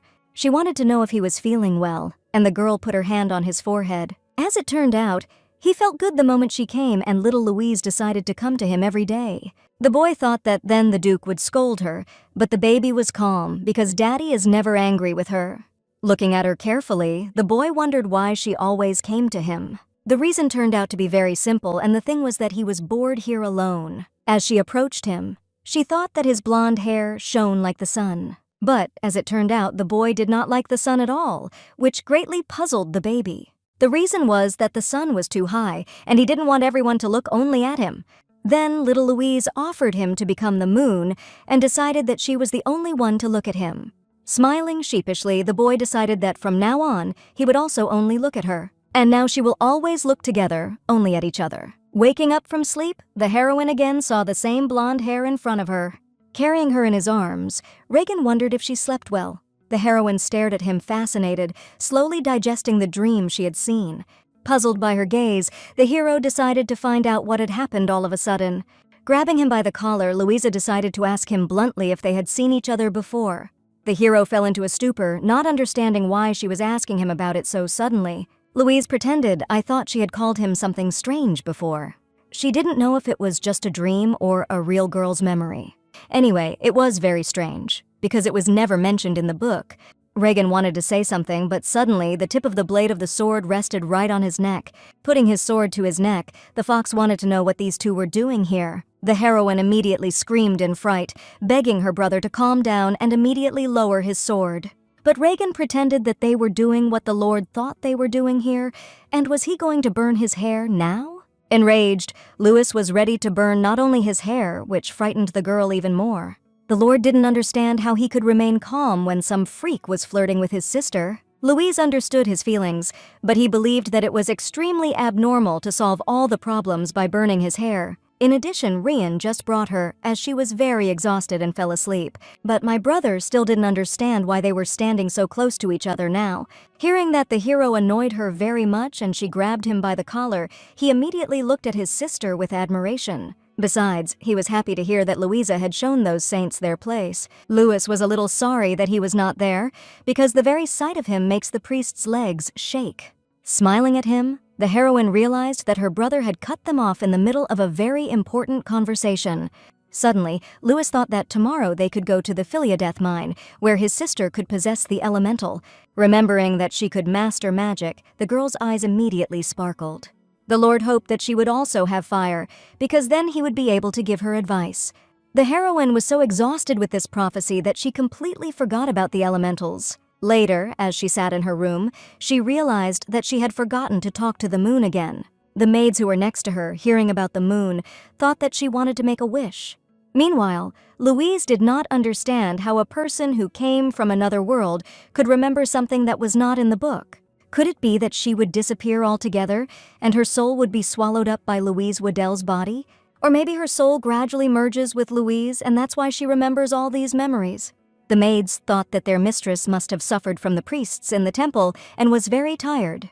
As she served her a cup of tea, Ameline thought that Lady Louise might need to go to bed early tonight. The heroine decided that if they went to the mine tomorrow, they would have to try to talk to the moon on the way. That night, Lyra went to the Emperor's study, wanting to visit him. However, the guards immediately blocked her way because His Highness was very busy right now. Lyra hadn't seen him in a week and wanted to run in just a minute, but the guards refused to let her in. Turning around, she walked away, all in tears and accompanied by her maids. The girls tried to calm her down, believing that when the Emperor was done with all his affairs, he would definitely visit her mistress. They began to remember that a few days ago, the Chancellor resigned from the Imperial Palace. One of the maids heard in passing that immediately afterward Raoul went to the Waddell house. From this, the maids concluded that the Empress had summoned him to her on purpose. Lyra was furious at Louise, not understanding how she could do such a thing. It was terrible that the one who should take care of the empire was leading to its destruction. In addition, she also tarnished the dignity of the imperial family by filing for divorce. The maids were sure that the empress was simply jealous of His Majesty for Lyra. The girl herself understood that all the problems boiled down to the fact that her position was not strengthened. People whispered that Yuri's favor to his mistress was weakening, and apparently she was not going to become his wife. Suddenly, their conversation was interrupted by a man who was glad of this unexpected meeting. They hadn't seen each other for a very long time, and the man wanted to ask Lyra how Her Highness was doing. Trembling all over, the girl felt an icy cold on her back and looked at her father in horror. The man waited for a long time near the entrance, after which, nevertheless, he decided to enter to see his daughter. He hoped that she was doing well, and Lyra tried to mumble that she was fine. However, the man was not sure about this, because he had already heard that the Empress had filed for divorce and returned to the Videl house. Shaking with fear, the girl promised to take care of everything that happens in the palace. But the father did not understand how he could not worry, because this issue concerned their family. Grabbing her chin, he also didn't understand what she was doing with such a cute face. It was dangerous to remain a mistress at such a time, and if she lost the favor of the emperor, then their family would come to an end. Throwing her aside, he expected to receive good news from Her Majesty soon. After that, the man left, and as soon as he disappeared from sight, Lyra immediately collapsed to the floor, exhausted. In a state of despair and terror, she did not understand what to do now. Suddenly, one of the maids thought that the mistress now had only one way out, but she needed to strictly follow what she was about to hear in order to win back the emperor's heart and gain his mother's support. Upon hearing that she would become the most important woman in the empire, Lyra immediately perked up her ears. The next day, as Louise walked along the fossilized rocks, she wondered how long they had to go. Of course, she assumed that the path would not be easy, but the raging magma and stones around created an atmosphere of hell. Laughing lightheartedly, Louis was so mesmerizing that it puzzled the heroine. The Lord was sure that his sister already knew about their family's pact with the first elemental. The girl had read not long ago that the Videls had received the title of Elemental Kings. Therefore, the fire of the Videls was so powerful that it was able to consume any other flame. Regan remembered that at the dawn of time, there were two elementals, fire and ice, which were the first to appear among humans. Louis flew into a rage, as he wanted to tell everything himself, and Louise wondered, isn't it the element of ice? As it turned out, he had disappeared, so only the Videl fire element was now known as the first. But the heroine did not understand at all how he could just disappear. According to legend, both elementals lived in peace, and each ruled his part. But soon, a conflict broke out between the elementals, the cause of which was humans. The fire elemental was kind to humans and wanted to help them, while the ice elemental hated humans and wanted to exterminate them. However, Videl chose the side of the humans, and disappointed by this, the ice elemental hid itself. The heroine realized that the person with whom Videl made a deal was their ancestor. That is why they took the name of the fire elemental, Vedal, as their family name. Then Louisa wondered what the name of the ice elemental was, and as it turned out, her name was Eldia. However, over time, people called it by a more appropriate name, Calamity. Everyone was afraid that one day she would return and destroy all of humanity. Despite the fact that the icy element seemed evil, the heroine felt inexplicable pity for it. Still, it must be excruciatingly painful to be abandoned by your only friend. The girl thought that if Videl could burn everything and Eldia could freeze, then which of them would win? Louis thought it was a very good question, but he couldn't answer it himself. In any case, these were just legends. Eldia was far away, and the Lord just wanted to show how benevolent Videl was. Therefore, the brother wanted his sister to be like a fire elemental, to behave proudly and confidently. According to him, she realized that she needed to do all sorts of wild things and turn everything upside down. In the meantime, they had finally reached the goal of their journey, approaching a large shaft leading deep into the rock. Upon entering inside, the hero's eyes were immediately struck by a dazzling light emanating from the large crystals on the sides. Louise looked around, fascinated, admiring the beauty of this place. Everything around the heroes was elemental crystals. They could not be touched thoughtlessly, since each crystal had certain properties. Taking a small red stone, Louis placed it in his sister's hands, closing her fingers. As it turned out, the crystals chose their own owner, and if he understands that the person is suitable for him, he will make himself felt. The girl did not understand how this would happen. Could it be that it would just suddenly catch fire? But everything was simpler, and the stone had to merge with the body of the heroine, so it was impossible to touch everything. And since Louise was the heiress of the Videl blood, her bond with the crystals is twice as strong as that of the others. However, no matter how long she continued to hold the stone in her hands, nothing happened. Looking at her in bewilderment, the Lord was shocked and believed that this simply could not be. Quite a lot of time has passed, but there was absolutely no reaction that the heroine would not touch. As Reagan handed her another crystal, he wondered if fire was simply incompatible with her. Snatching the stone from his hands, Louis considered it impossible because she was Videl. However, according to the hero, she was also the first girl in their family, which means there could be exceptions. Falling to the floor in despair, Louis bitterly said goodbye to his dream of burning mountains and fields with Louise. Thanking God that she did not receive the power of fire, the heroine immediately hurried to calm her brother. Cheering up, the Lord decided that it was hard to guess the first time, because for some it takes months or a lifetime. As for Louis himself, though, he contacted the first elemental he came across as soon as he entered the mine. In desperation, he began to wail again, believing that the fire elementals had gone completely mad if they did not recognize Videl. Looking outside, Reagan decided that it was time to wrap it up since the sun had almost set.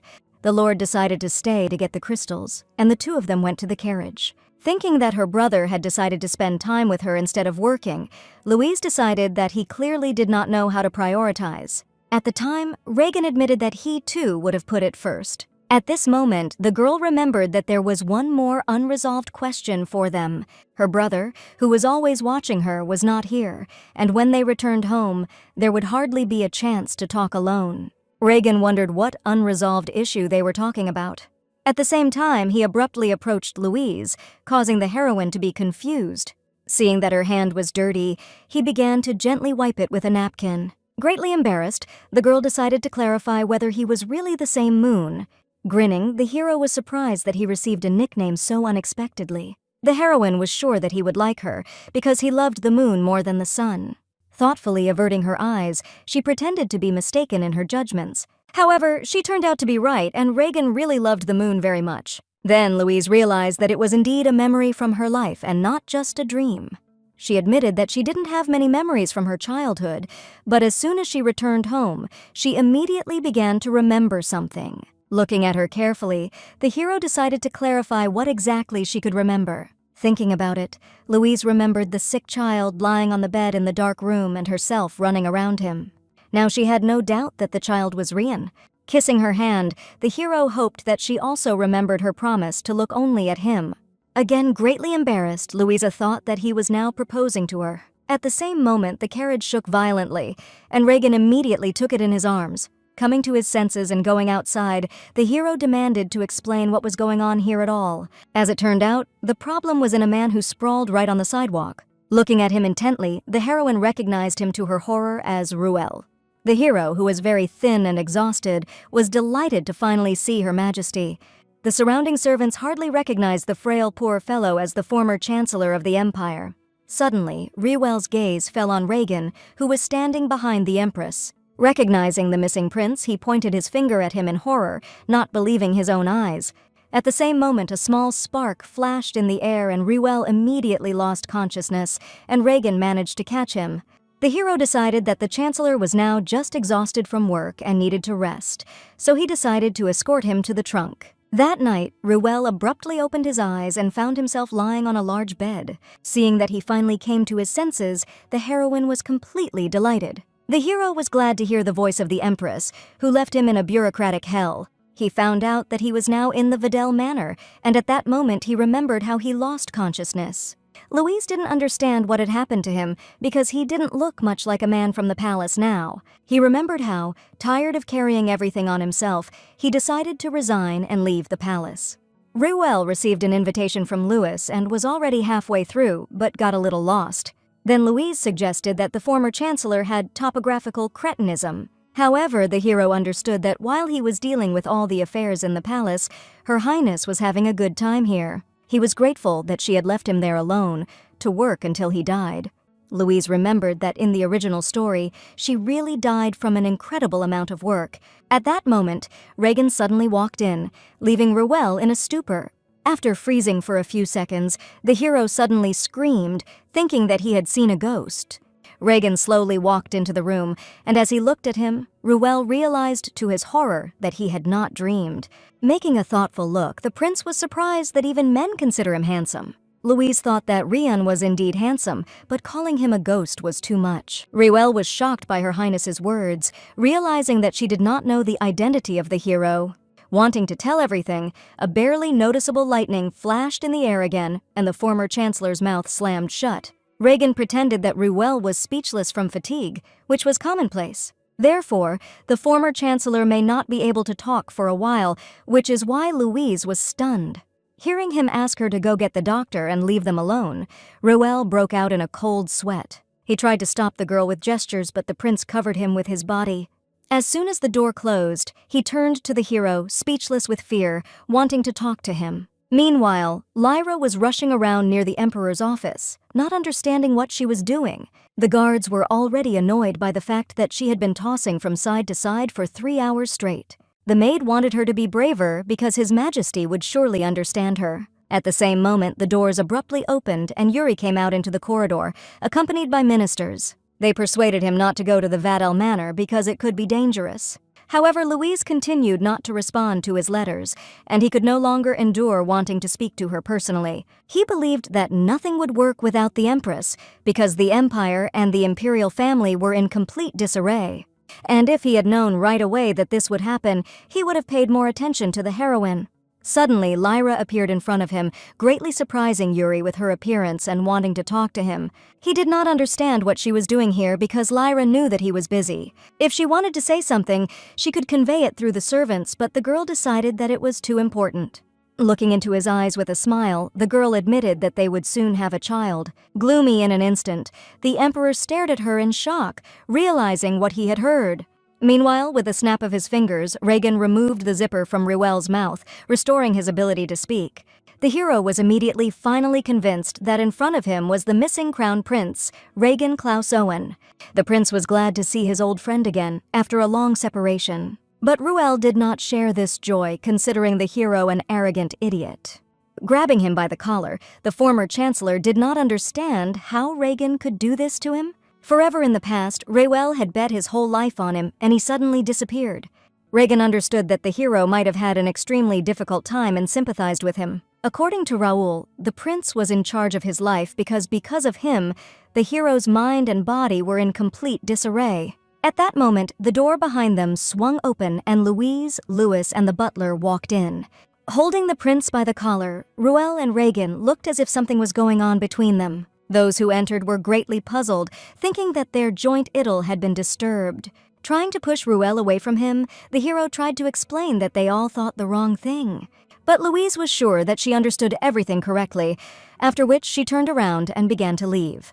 The butler and Louis hurried after her, and the maids behind them giggled softly. After the door closed, Regan stood for a while as if rooted to the ground. After that, he collapsed on the bed in despair, not understanding what to do with all this now. Ruel was furious that the prince was worried about the lady while he was going mad that his dead friend was alive. The hero did not understand what Regan was doing all this time and how he survived after that accident 10 years ago. First of all, the prince did not consider it an accident because someone deliberately tried to kill him. That day, he received a letter from his father, who wanted to talk to him one last time and immediately went to see him. But on the way, they were attacked and there were too many mercenaries, so over time, the situation began to develop against them. After the crown prince and the knights had exhausted all their strength, the opponents used poison. Ruel wondered if His Highness remembered what kind of poison it was. Regan remembered only that his body was as cold as ice and his tongue was petrified, making it difficult to speak. The body became hard as a stone, and although he and the knights were conscious, no one could move. They were thrown into a wagon to be taken somewhere, but there was an accident and the carriage fell off a cliff. Fortunately, it happened not far from the Vadel estate, and soon the Duke and his retinue found him. The only thing that Ruel didn't understand about this situation was how the prince was able to survive after falling off a cliff. As it turned out, the mercenaries wrapped his body well, because although he was paralyzed, his magic remained with him. It only meant that the assassins were well aware of who the prince was. And also, they knew about his magical ability to control lightning. Lightning itself was a rare ability, and Reagan had just manifested it, so very few people knew about it. And this means that the death of the crown prince was beneficial to someone, directly from the imperial family. Reagan was sure that the mother of the current emperor, Marilyn, was involved in the assassination attempt. After listening to his story, Ruel understood why the hero had not returned to the palace all this time. However, this was not the only reason, because the consequences of the poison were incredibly severe. The poison was so strong that it took a long time before it was possible to neutralize it and restore the prince. Ruel didn't understand why the Videls had helped him when they had to get something out of it too. The Duke planned to use Reagan to abdicate Louise. Shocked by what he heard, he realized that they wanted to make a new emperor out of the prince. The reason was that if the emperor changed, he would be able to get his daughter back. Ruel thought that if he was talking about a prince born to the empress, there should be no problem. The nobles will not object either, especially if they know that the Videls are behind the return of the crown prince. The former chancellor was shocked that the Duke had been planning to succeed the emperor for more than a decade for the sake of his daughter. Such a phenomenon was in the spirit of the Wadels. Besides, everything looked good, despite the fact that this is a betrayal of the current crown.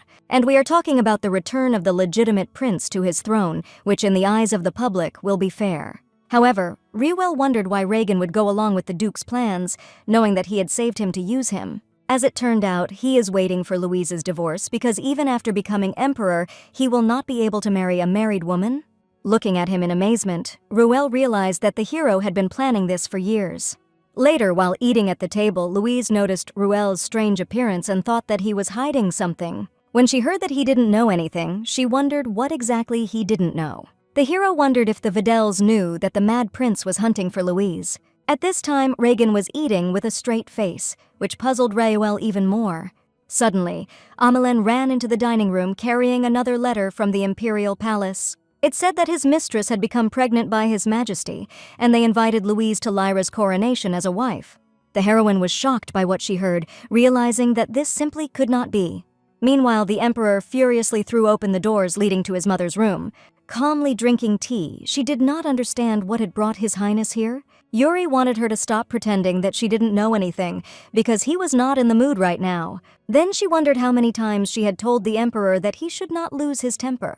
Yuri was angry at her for sending a letter to Louise without him knowing. She did not see anything unusual in crowning the mother of the heir, and the empress was obliged to be present at this. What upset the emperor, however, was that she had sent the letter on his behalf. At this point, Marilyn seemed to be afraid that Louise would turn her back on him completely.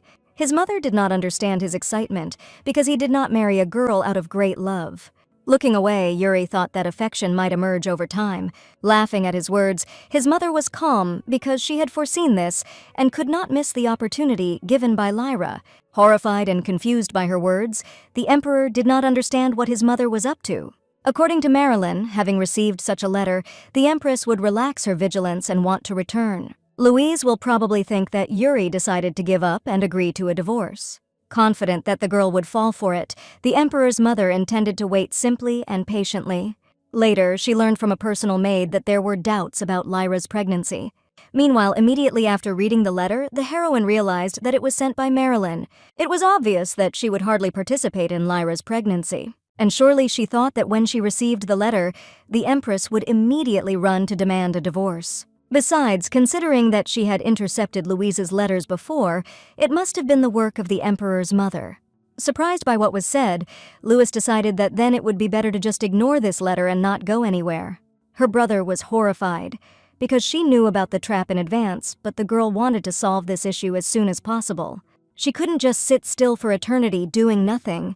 Due to the absence of the empress, chaos will begin in the palace, which will soon affect the lives of the townspeople. And when that happens, they will blame Louise for abandoning the empire and leaving. Initially, it was assumed that Lyra would become pregnant after Louise's coming-of-age ceremony, but it was still 2 months away, and it was very different from the original story. The pregnancy could be real, but if Lyra is lying, then this can interfere with the heroine's plans. The Duke was categorically against it because they were finally together and he was very worried.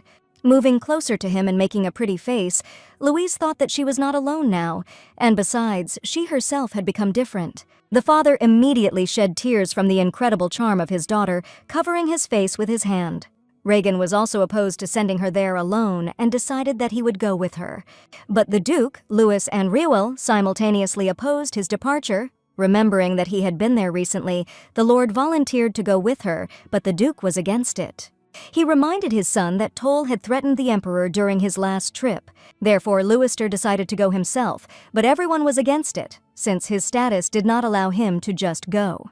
That was the last option, and the three of them stared at the puzzled Reuel. The hero decided to oppose his trip himself because he had recently resigned and left the palace. Looking at him attentively, Luisha suddenly had a wonderful idea. With a sly smile, she wondered if Reuel would want to get a job at the palace again. A few minutes later, Louis and Reagan forced him to sign an application to become the heroine's lover. Watching the process and the hysteria of the hero, the girl thought that life was probably hard for them.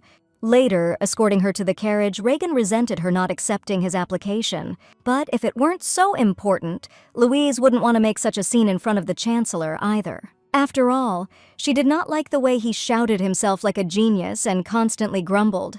Suddenly she realized that she was trying to console the hero, and perhaps it was because of that dream. Smiling, Reagan wondered if the heroine had to choose between them. Who would she choose? Running her hand through her hair, Louisa thought that Mr. Moon was out of competition. At that moment, the hero looked at her in such a way that steam immediately poured out of the girl. Delighted with her answer, he decided to leave everything as it was, and the heroine thought that it was time for them to hurry. She understood that although it would not be for long, they would be in argument, but far from each other. And even if it was for a short time, she was sad that Rian would not be able to go with her. As they approached the carriage, they heard the cries of Reuel, who believed that it was not too late to change this foolish decision. At the same moment, the heroine remembered how, after waking up the Chancellor, she had caught him with Rian. The two of them held on to each other, and the hero decided to take responsibility, but Rian considered it a simple misunderstanding. He admitted that there was someone whom he liked for a very long time, although it was not mutual love. Looking at him with a smile, the heroine knew perfectly well what he was talking about. At that moment, having stuffed poor Reuel into the carriage, Amilene began to hurry Louise to leave. The girl hurried to her, but suddenly Reagan grabbed her hand and slowly pulled her to him. He really wanted to understand what exactly the heroine knew about what he said. The girl didn't understand. How could she not know this when everything was so obvious? After that dream, she was already sure that the hero had feelings for her, and perhaps Louise also loved him. But unfortunately, she was not Louise, and when the question of life and death is at stake, there is no time left for personal feelings. Pretending to be joking, she sat there as if she had no idea what he had said. However, Reagan was completely sure that she really knew everything. Suddenly, the hero laughed, confusing Louise. If he had wanted to give up so easily, he wouldn't have gone that far.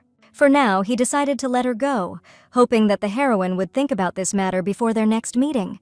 He didn't want to do anything that might not please the young lady. After that, the hero gently kissed Louise's hands, and the girl tried not to react to this in any way.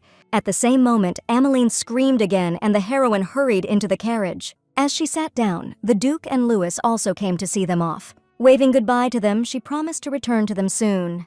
Her father and brother hoped that she would be careful not to try to solve all the issues on her own. Reuel sat stone-faced, not understanding all the drama, because they would all meet in the palace soon. Louise stared at him dumbfounded, not understanding what he meant. Since it was an important royal ceremony, the Waddells were also invited to the coronation. Surprised by this and remembering Rian's words, the heroine realized that she had very little time. After a while, the maid prepared Lyra, doing her hair and makeup. At this time, the girl remembered Yuri's drooping face when he found out about her pregnancy. To her regret, he was not surprised at all, but rather alarmed and worried. Meanwhile, the other servants informed Lyra that countless gifts had been brought to her. The girl was very confused when she saw the piles of boxes with congratulatory notes. As it turned out, this was sent to her by the nobles as a congratulation on the coronation. When she learned that they had started sending gifts as soon as His Majesty announced her pregnancy, she was stunned. Suddenly, a maid ran up to her and Lyra thought that the Emperor was looking for her. But when she heard that Marilyn called her to her, the girl was shocked and horrified. Later, looking at Lyra's confused look, the Emperor's mother thought that the tea was not to her taste. She offered her something else, but the girl refused, sitting with a face full of despair. Marilyn remembered that she drank this tea when she was carrying Yuri, because it helped with pregnancy. Lyra was grateful for the care, but the woman did not see anything special in this because they would soon become a family. After all, she would soon be the Emperor's wife, after which Marilyn covered her mouth with her hand, suppressing a laugh. She understood that she had been too harsh with the girl, and perhaps she was embarrassed. However, now, Marilyn wanted to make things right and become much closer to Lyra. The woman considered the one who carried her grandson very valuable, which made the girl very happy. At that moment, the maid announced that the Imperatriza had finally arrived at the palace. Lyra was taken aback by the surprise, and Marilyn immediately jumped up from her seat. The woman felt that the girl should also go with them to meet Her Highness. Although the Empress was younger than her, she was still the more important member of the family, and Lyra was expected to worship and follow her. Having received her consent, the woman hurried to meet Louise, but suddenly her personal maid appeared in front of her. She decided to warn her mistress that Louise was no longer the young girl they knew. However, Marilyn was completely confident in herself, believing that they had nothing to worry about. Perhaps the Empress had changed in her absence, but now the Emperor's mother had returned to the palace. She remembered how this girl had trembled in front of her for 10 years and thought that everything would be the same now. When Louise finally saw Marilyn, she immediately hurried to meet her, rejoicing at their long-awaited meeting. Looking at the confident girl, the Emperor's mother was completely confused. For a few seconds, an awkward pause hung in the air, which made the heroine feel uncomfortable. Judging by the imminent atmosphere, Louise and Marilyn did not have such a warm relationship as she imagined. Then the girl pretended that she was just a little worried about what she saw the Emperor's mother after so much time. Marilyn was glad to see her back and wanted to apologize for her son, who was bothering Louise in her absence. In response, the girl thought that if the Emperor's mother had been around then, she would definitely have reined him in. And also, Louise was sure that this time Marilyn would certainly be on her side. The woman in response forced a smile on herself, pursing her lips tightly and looking attentively at the heroine. Louise continued to rejoice that the Emperor's mother would definitely help her, and Marilyn did not like that others heard this. She invited the Empress to go into the house and have a private heart-to-heart talk. Having agreed, the heroine realized that his letter was really a bait, and she did not intend to give a divorce. Glancing at Lady Lyra, Louisa was very glad to see them, for they had not seen each other for so long. The heroine did not know whether she should call the girl an empress, and Lyra, meanwhile, was afraid to look up at her. Louise heartily congratulated her on the latest news and believed that it was a great stroke of luck for the Empire. Marilyn was delighted that they got along so well and hoped that in the future it would be so. Looking at her, Louise saw no point in thinking about it because very soon they would become strangers. Having received such an answer, the woman could not hold back her emotions and stared at the heroine in shock.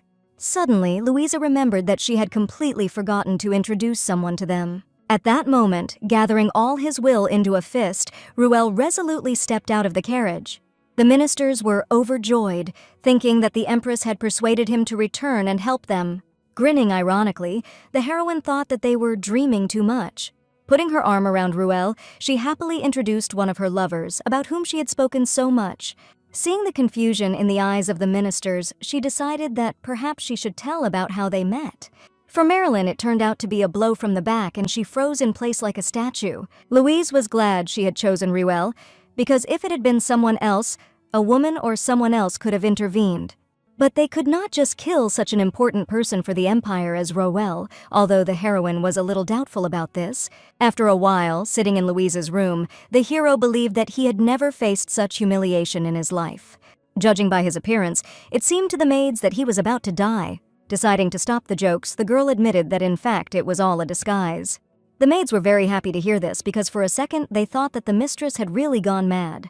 The hero sat in complete bewilderment and did not understand whether he really needed to be here. However, Louise believed that as her lover, he should have been here, but she had no intention of laying a finger on him. Ruel immediately lost his temper, and the girl thought that she felt a little sorry for him because he had never had anyone, and he was very embarrassed. Besides, there were more important things to think about because in just a week everyone would be coming here, including Mr. Luna. She figured she had plenty of time to think now, but the week was too short. While Ruel was indignant that a week was too long, Louisa decided to ask the maids for the latest news. As it turned out, after the news of Lady Lyra's pregnancy spread, her maids became very arrogant. But the girl considered it good news after all. The Emperor must have been overjoyed? However, this was not the case, and moreover, Yuri never visited his wife's palace. The maids did not remember at all whether the emperor had called her anywhere, except for Marilyn, who had met her. Louise was sure that it was a matter of the large amount of work that had fallen on him after her and the chancellor's departure. At the same moment, another maid burst in, announcing His Majesty's arrival. A few seconds later, the emperor personally entered her room, greeting Louise tearfully. Realizing that they had not seen each other for a long time, the heroine decided, for the sake of decency, to clarify how he lived. She knew that things weren't all that great and didn't understand what had brought him here. Yuri was at a loss, because he ran here as soon as he learned about her arrival. Deciding to clarify the rumors that she had come with the chancellor behind Louise's back, he suddenly saw Ruel. From surprise, the emperor lost his balance and could barely stand on his feet, not understanding what was happening.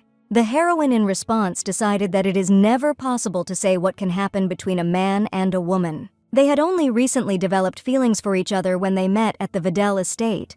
In addition, the girl wanted to sincerely congratulate Yuri on the fact that he will soon become a father.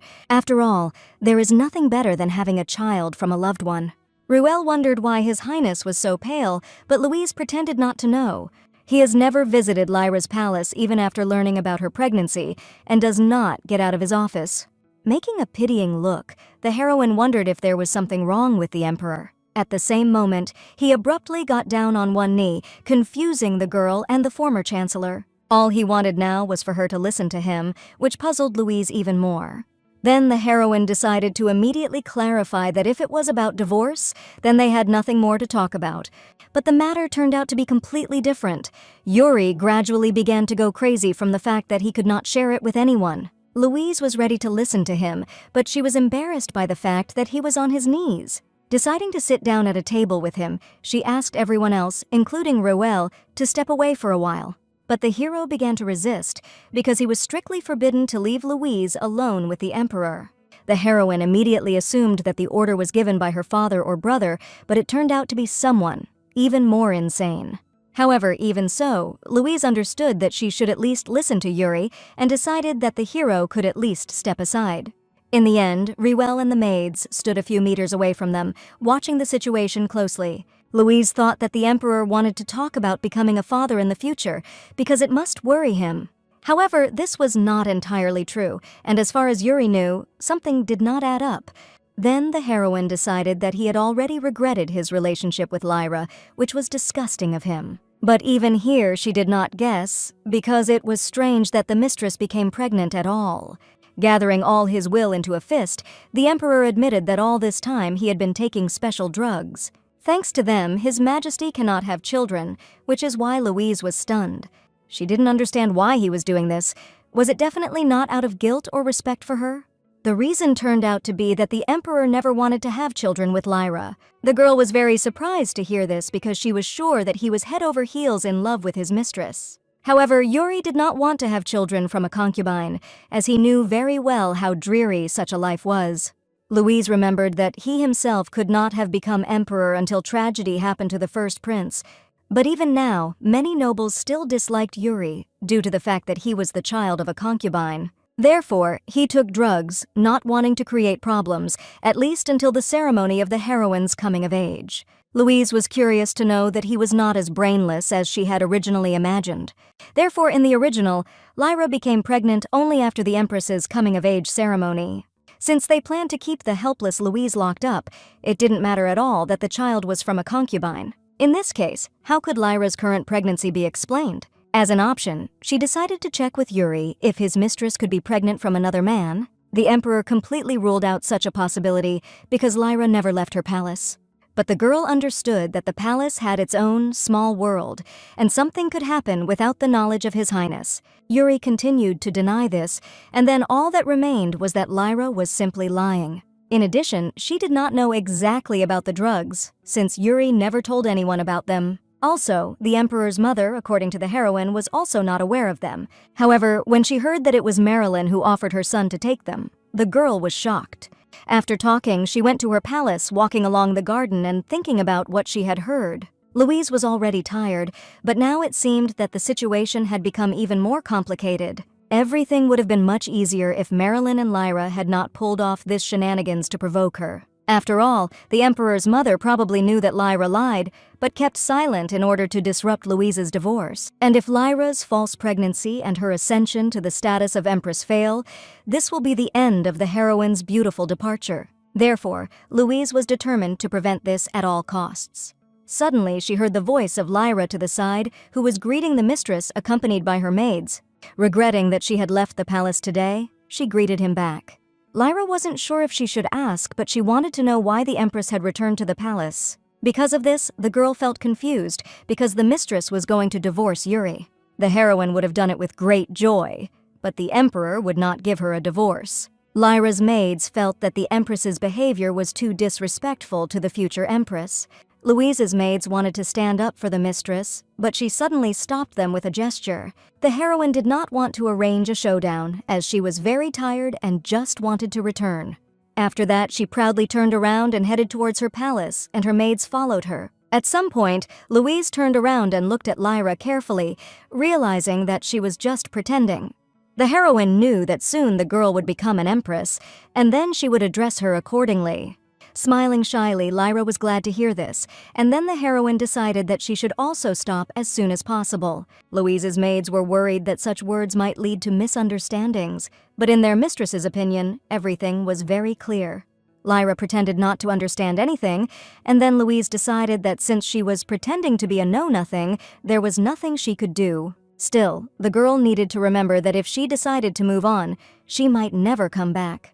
Lyra continued to pretend that she did not understand anything and assumed that the Empress was jealous of her. Louise was very surprised that such a thought could have occurred to her at all. In fact, she was sorry that Lyra was so desperate that she did this, so the heroine gave her some advice. However, since the girl did not want to listen to her, there was no other choice, and Louise warned her. Continuing to walk through the garden, the heroine again heard someone calling her, which was already beginning to irritate. It turned out to be Marilyn's personal servant, who stole the Empress's letters on the orders of the mistress. The girl was surprised that a man who should be in prison was calmly walking free.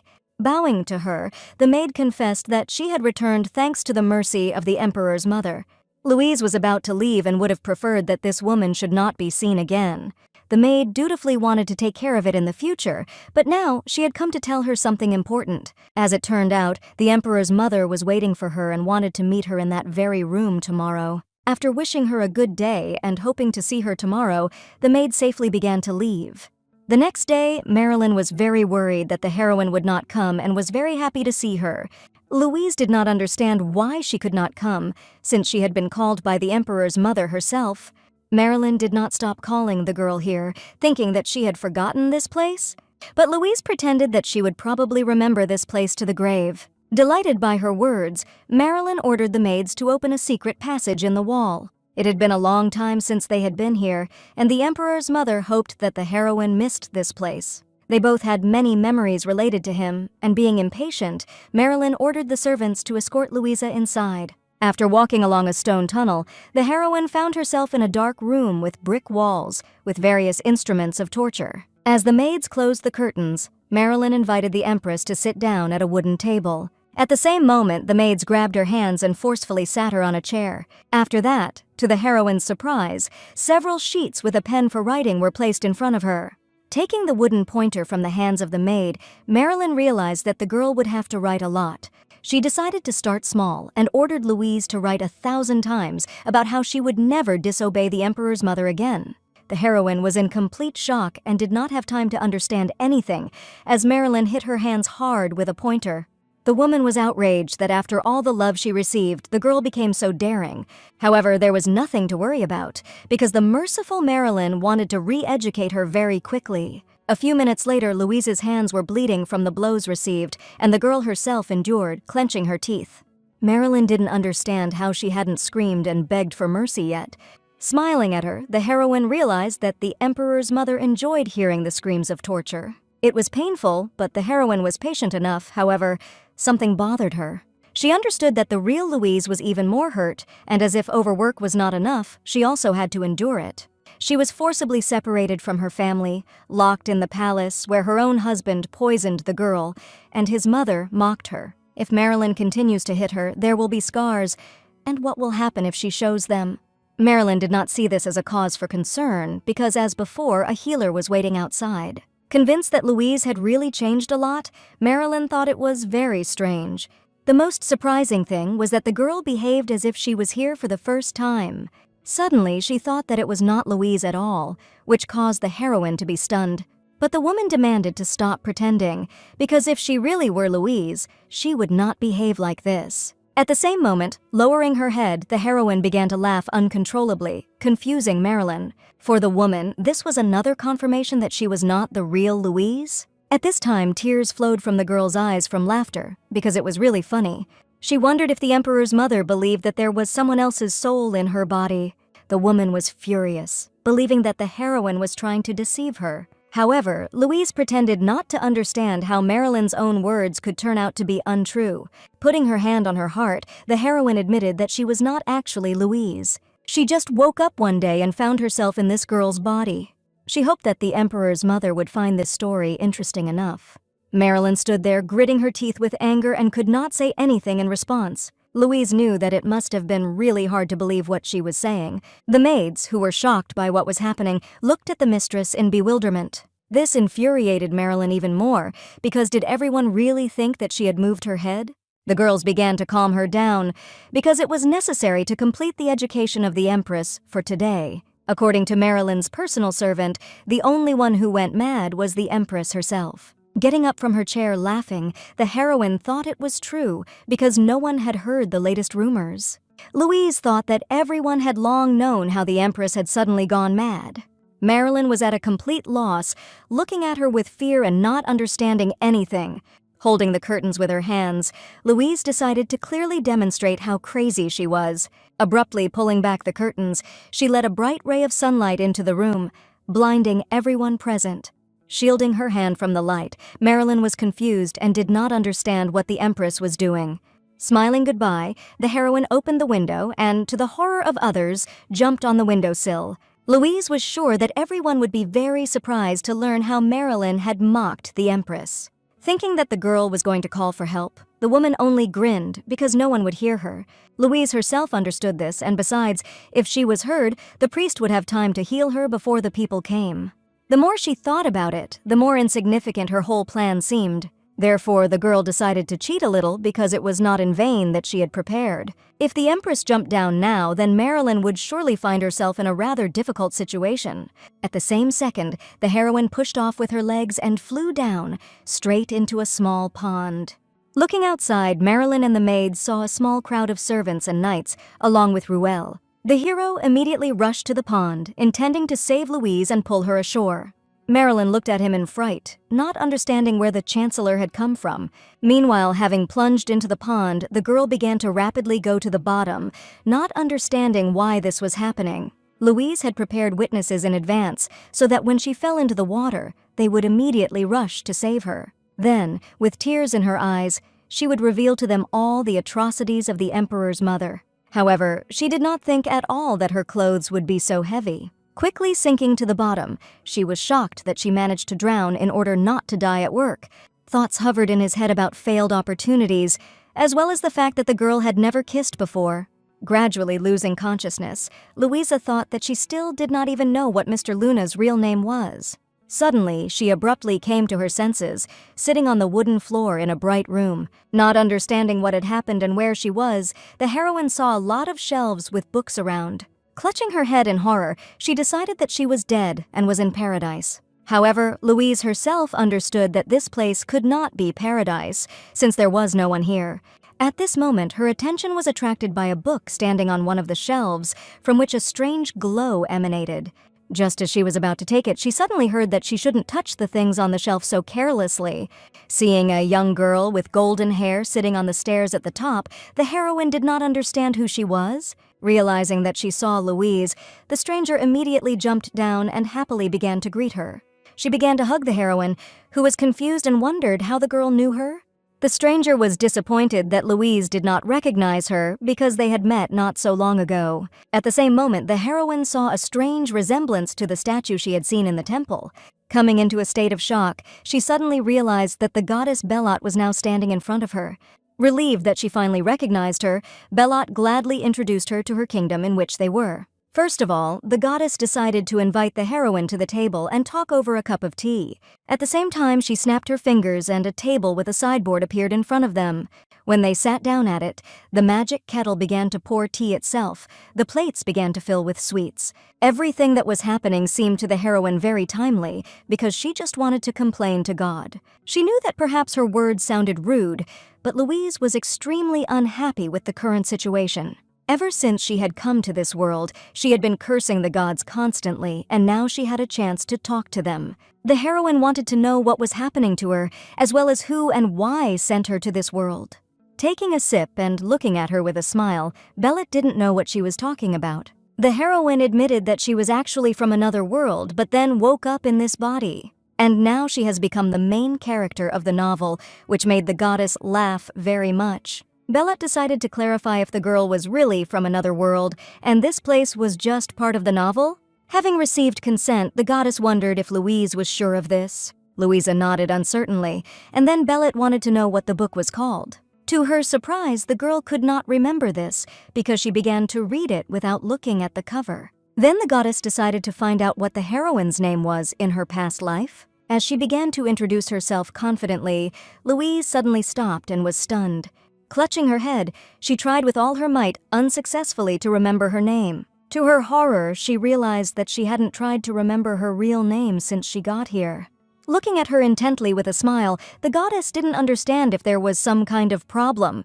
No matter how hard Louise tried, she could not remember her real name. Could it be that her very existence is disappearing and Louise's body wants to take possession of her soul? And if this is the case, will the real one really disappear completely? Unable to hold back any longer, the goddess suddenly laughed, confusing the girl. Louise was outraged because her head was splitting from trying to remember her name, and then Bellet was making fun of her. Wouldn't it be better if, as a goddess, Bellet helped her return to her world? When she learned that she was not capable of such a thing, the heroine pouted even more, because then why ask? The goddess thought that instead she could adapt to live in this world, which suited her very well. Bello thought it was the perfect place for Louise, which puzzled her even more. Then the heroine wondered what would happen to this world if she simply disappeared. In addition, the prophecy will soon have to be fulfilled, although now it will not be made public.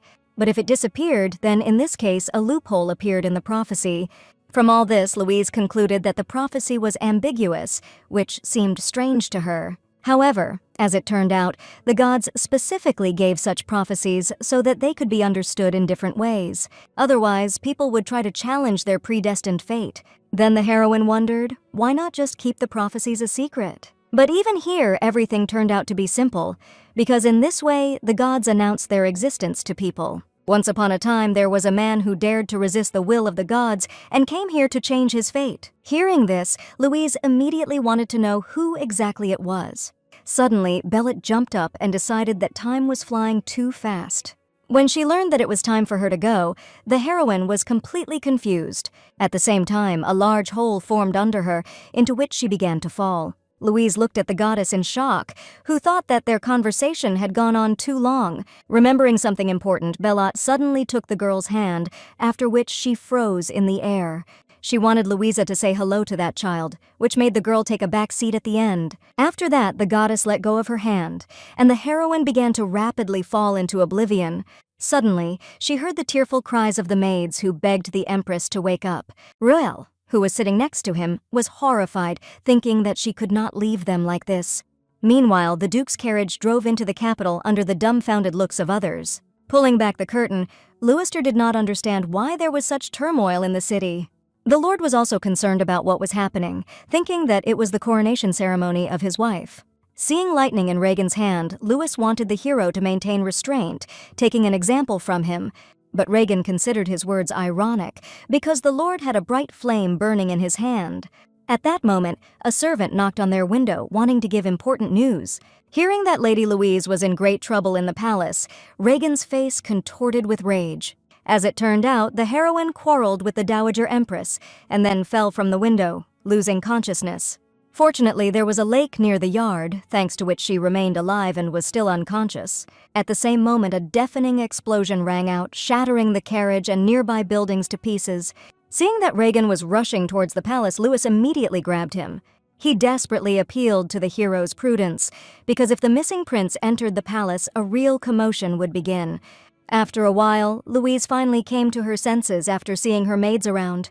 The girls immediately ran to her and, as it turned out, the heroine was in her room. She urgently wanted to know what had happened to Marilyn, how many days she had been unconscious, and what the situation was at the moment. According to the maids, she had been passed out for 2 days and now she was not allowed to make sudden movements. The maids were glad to wake her up, because the doctors gave little chance since Louise's heart almost did not beat. As for Marilyn, at the moment she was locked up in the palace on suspicion of murdering the Empress. Upon hearing that Louise had lost consciousness, the Emperor flew into a rage. The heroine was surprised, thinking that this idiot could at least pretend that he was on her mother's side. Marilyn assured that she had done nothing to the Empress, but no one could confirm or deny her words. At that moment, there were high-ranking aristocrats downstairs who, seeing the wounds on Louise's hands, rebelled. As a result, Marilyn's palace was searched, as a result of which a healer was found who confessed to everything. It was possible to extract from it that the woman had been mocking the Empress for 10 years. The maids immediately apologized for not knowing of their mistress's predicament. At that moment, Ruel entered the room, leaning on one of the servants. Louise was shocked by the sight of him, as if it were not her, but he had fallen from a height into a pond. Then the hero wondered who, in the heroine's opinion, jumped into the water to save her. And if only something had gone wrong, or he hadn't had time, she would surely have been drowned. The maids remembered that it was thanks to the Chancellor, who put pressure on the aristocrats, that it was possible to quickly resolve the incident. Hearing this, Louisa thanked him from the bottom of her heart for his assistance. Ruel thought it was all right, because Louisa would pay him handsomely for it in the future. In addition, a priest was involved in this incident, which caused a storm of indignation in the temple. The aristocrats decided to postpone Marilyn's execution for a while, believing that it would be fair to hold a trial first. Louise believed that this could not be allowed because there was something more important than holding a trial of this woman. Of course, it was also important to expose Marilyn, but much more important was the unfinished divorce. The Emperor's mother was not going anywhere anyway, so the trial could wait. Ruel and the doctors wanted the heroine to remain calm because the entire palace was already in turmoil. It was enough that today, almost half of the capital's Wattle mansion was burned to the ground. Louise then decided to go to the palace, but Ruel thought it was dangerous, and Louis was already on his way to her. Meanwhile, the Lord demanded permission from the Emperor to see his sister. Covered with sweat from fear, Yuri looked away, deciding that the hero was not allowed to go to the Empress yet. Louis then reminded him that he had recently burned down a carriage and several buildings when he found out about what had happened. At the same time, his father, unable to contain his anger, burned down a large part of their capital estate. The Emperor listened to all this, sticking his tongue deeper and could not find what to answer. Suddenly, one of the imperial servants burst in, wanting to report to His Highness about the disaster. As it turned out, the capital's merchants no longer wanted to make deliveries to the imperial palace. Hearing that all trading companies refused to cooperate, the Emperor was shocked.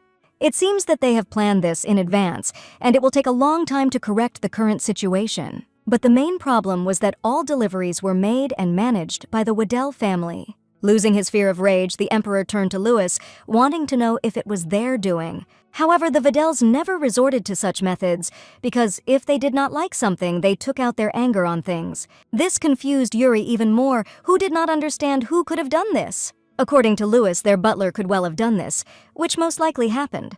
The Duke probably foresaw such a confluence of circumstances, but for some reason decided not to interfere and not to prevent it. This can be regarded as the fact that the imperial family managed to turn all the Vaddells against them.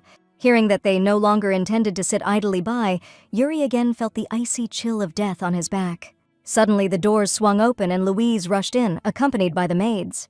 Seeing her brother, as well as feeling the tense atmosphere in the air, the heroine came into a stupor. Louis immediately rushed to hug his sister, glad that she had finally woken up. The girl was sure that if she hadn't woken up, he would definitely have burned down the entire imperial palace. Her brother was very indignant at how much she had lost weight since their last meeting. He didn't understand how the people of the imperial palace could be so negligent towards their empress. However, the heroine really felt quite good, thanks to Ruela for this. Upon hearing about it, Louis thought that the hero must have fallen into the lake first to catch her. At this moment, the girl remembered the rumors that half of the Waddell estate in the capital had been burned down and thought of her brother. but it turned out to be the work of the Duke, who, having learned about what had happened, went off the rails with anger. Now, because of what had happened to the estate, they had to stay until the Queen's coronation, which greatly puzzled the Emperor. With his eyes bulging wide, Yuri did not understand how the ducal family could live in the imperial palace. Louis knew that there were many spare rooms in the Rose Palace, and the Emperor was indebted to them.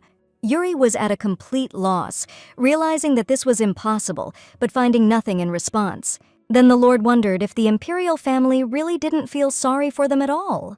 The Emperor understood that their house had burned down and wanted to offer another palace in return, but not the one where Louise lived. But Louis was determined to live there, and if His Majesty wanted to, they would move into his palace. Realizing that this threatened a grandiose fire, Yuri immediately backed down. The Lord smiled good-naturedly in response, sincerely thanking the Emperor for his kindness. In addition, he understood that His Majesty had nothing to worry about, because soon everything would return to normal. After that, citing fatigue, he took his sister by the hand and began to leave the office with her. After a while sitting in a room at the Flower Palace, Louis found a letter with good wishes from their father. After the heroine woke up, she was sent many letters with sympathetic words, even by those with whom she was not acquainted. Now that Marilyn was in a difficult position, everyone believed that Louise would soon take the throne. Suddenly, Louis found another package for his sister, which Rian asked him to give him. The girl was very surprised that Mr. Luna personally sent her a gift. Opening the case, she found a necklace of unprecedented beauty in it. Looking at her carefully, Louis didn't understand why she was calling Rian Mr. Moon. The heroine decided that she did not yet know his name. She could call him whatever she wanted, especially since the moon suited him. Once the hero himself admitted that he liked the moon more than the sun. Hearing this, the Lord realized that, as the moon, Reagan needed the sun to shine, in which he saw Louise. Hugging his sister, the brother decided that even if this psycho wanted to be with her, he would not let it happen. After all, there was nothing that a loving brother could not do for his sister. At that moment, a maid came to them, who announced His Majesty's desire to meet Louise. Then the Lord wanted her to tell him to turn around and stomp back. If Yuri dared to take even a step here, Louis was ready to immediately take his sister and take her home. At this time, the cries of the Emperor were heard from the corridor, desperately calling for the heroine.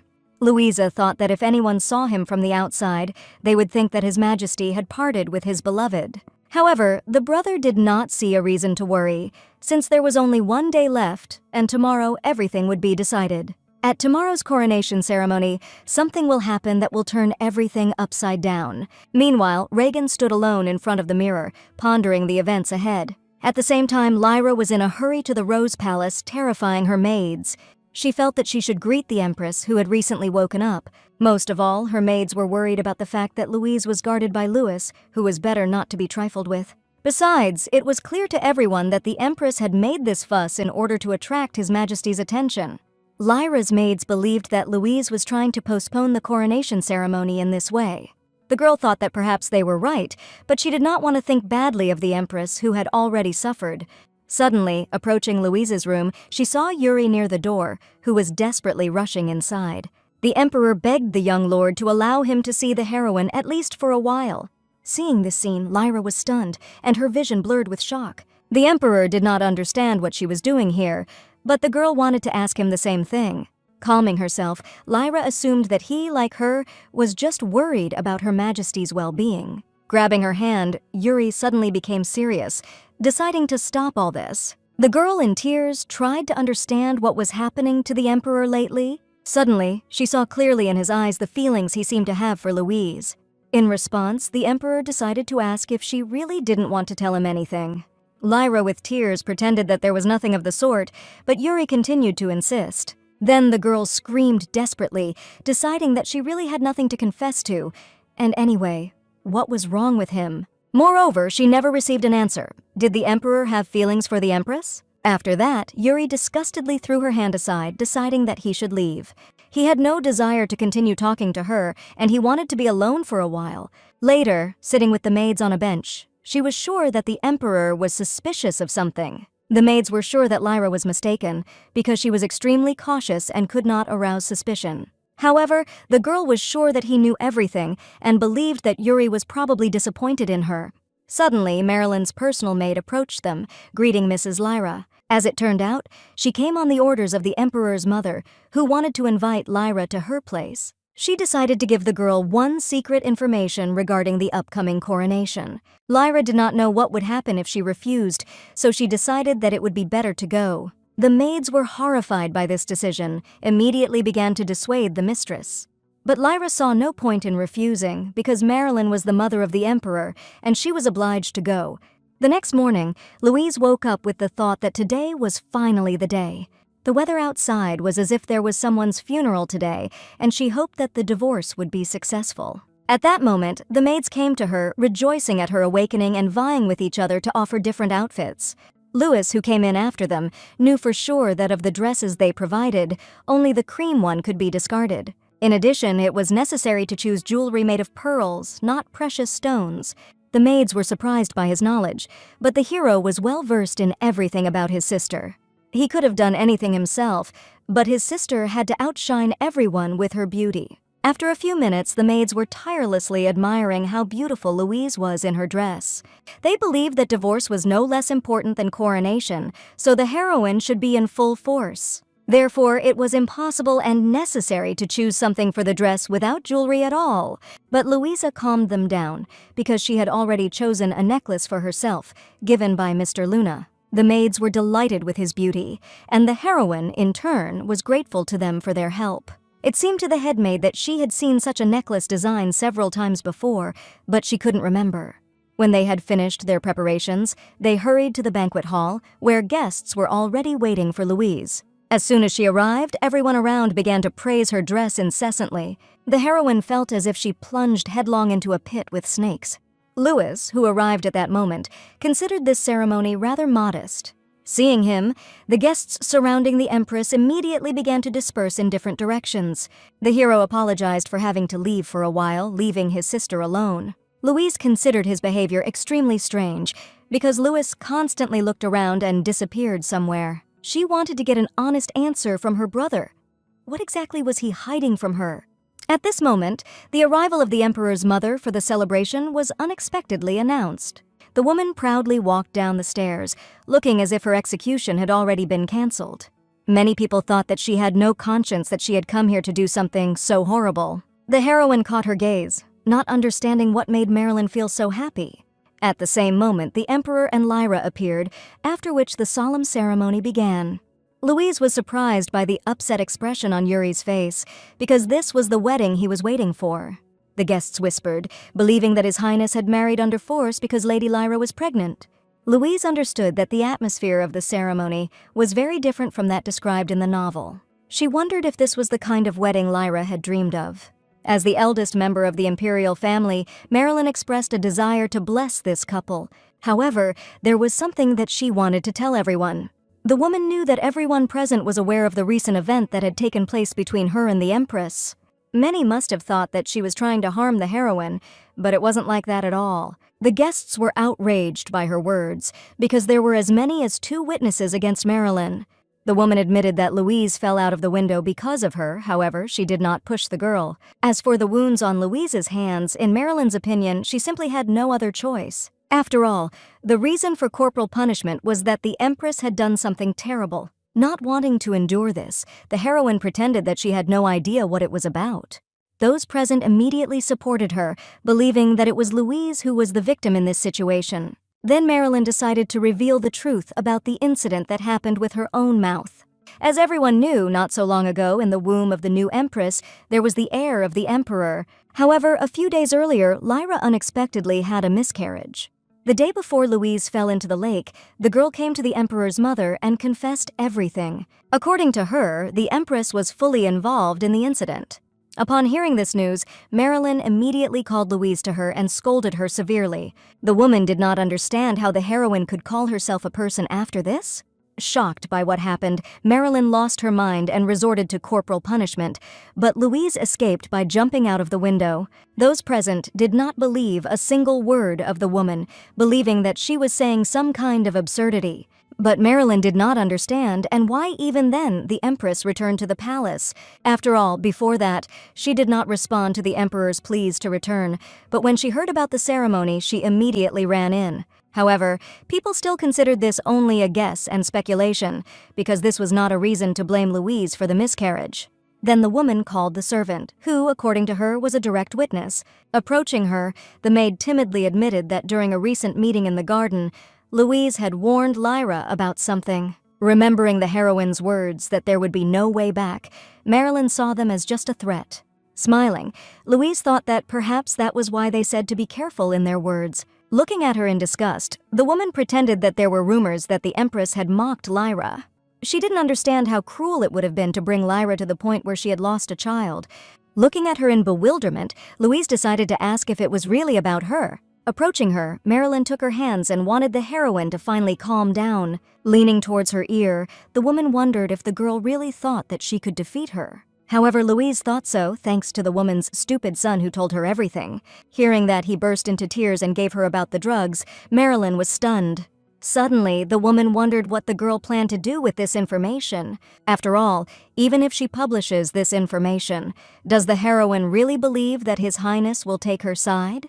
Louise decided to clarify if the woman really planned to remain so vile until the very end. Suddenly, Marilyn saw a necklace around the girl's neck, which made her stupefied. At the same moment, she jumped back abruptly and ordered the Empress's immediate arrest and an investigation.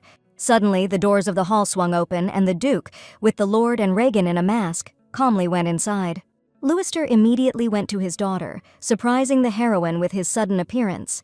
Approaching her, he ran his hand over Louise's cheek, hoping that she was all right. Marilyn was furious, not understanding what kind of irreverence the Duke was showing. However, Louister wanted to ask her the same question, because how did she allow herself to treat his daughter and the Empress like this? Suddenly, he remembered that there would be a divorce soon, and thought that this was the reason. Pretty frightened, Marilyn considered this disobedience to the imperial house. But the Duke thought that there was no need to worry in this regard, because he served the Empire a little differently. At that moment, Regan slowly approached Louise, greeting her happily. The girl was surprised by his appearance here, when suddenly, the hero offered a finger to his mouth. First of all, he had come here to get her answer to his question. Louise didn't know if this was really the right time to do it. Taking off his mask, he decided that there was no need to worry, since he would now personally protect her. Realizing that the Duke intended to take Louise away, Marilyn was beside herself with anger because it was a violation of etiquette. Walking up to her and looking straight into her eyes, Regan was glad to finally meet his mother. The woman was taken aback, not understanding how this stranger dared to address her like that. The hero was a little upset that they had already forgotten about him, believing that probably he had grown too much. Suddenly recognizing him as her son Regan, Marilyn almost fell off her feet from horror and shock. The people around also began to whisper, realizing that the missing heir was standing in front of them. Seeing so many familiar faces around him, Regan wondered how they were all doing. He wondered what his brother would say about the mess in the palace that had been made during his absence. Yuri looked at him attentively, and with every second his face became paler and paler. As Louise watched in bewilderment, she could hardly believe what she had heard. Regan found it unfortunate that during his absence, his brother had managed to do so many things. He believed that the crown was heavy on Yuri and wanted him to remove it and vacate the throne. People around began to gradually recover from the shock and joyfully recognize the heir. However, Marilyn began to scream, considering it impossible because he should have died long ago. The woman did not understand at all how he managed to survive at all. At the same moment, lightning flashed next to her, causing Marilyn to immediately fall to the floor. The hero was surprised that his mother was so sure of his death, but he did not understand what were the reasons for such firm confidence. Meanwhile, seeing the lightning, the people finally established themselves in his personality, recognizing the strength of the crown prince. Everyone was surprised that the House of Videl still hid it. Since the Duke was not particularly talkative, Regan decided to explain everything himself. As everyone had assumed, what had happened to him 10 years ago had been a staged accident. Someone attacked the prince's carriage and then pushed it off a cliff to hide its tracks. Immediately after the incident, the palace passed into the hands of Marilyn and Yuri, so no one could object to them. Fortunately, Duke Videl was near the scene, who found him and protected him all these years. People were very surprised that it turned out that the Duke had planned this from the beginning. Hearing the aristocrats whispering about him, Leicester slowly turned in their direction. Everyone immediately closed their mouths, trying not to meet his eyes and shaking in fear. Helping his mother to get up, Yuri did not understand what his brother had done here. The only thing Reagan was doing now was to regain what was rightfully his. But Yuri believed that Louise had nothing to do with it because she was still his wife. Reagan thought that girls don't like obsessive people and decided to ask the heroine if this was true. At that moment, she thought that whose cow mooed, but the hero was sure that his thoughts were pure. As they spoke, the knights came to Reagan, joyfully greeting the heir. However, although the ministers were glad to see him back, unlike the knights, they believed that everything needed to be discussed. Looking at the chaos that was happening, the heroine understood that this was a really difficult situation.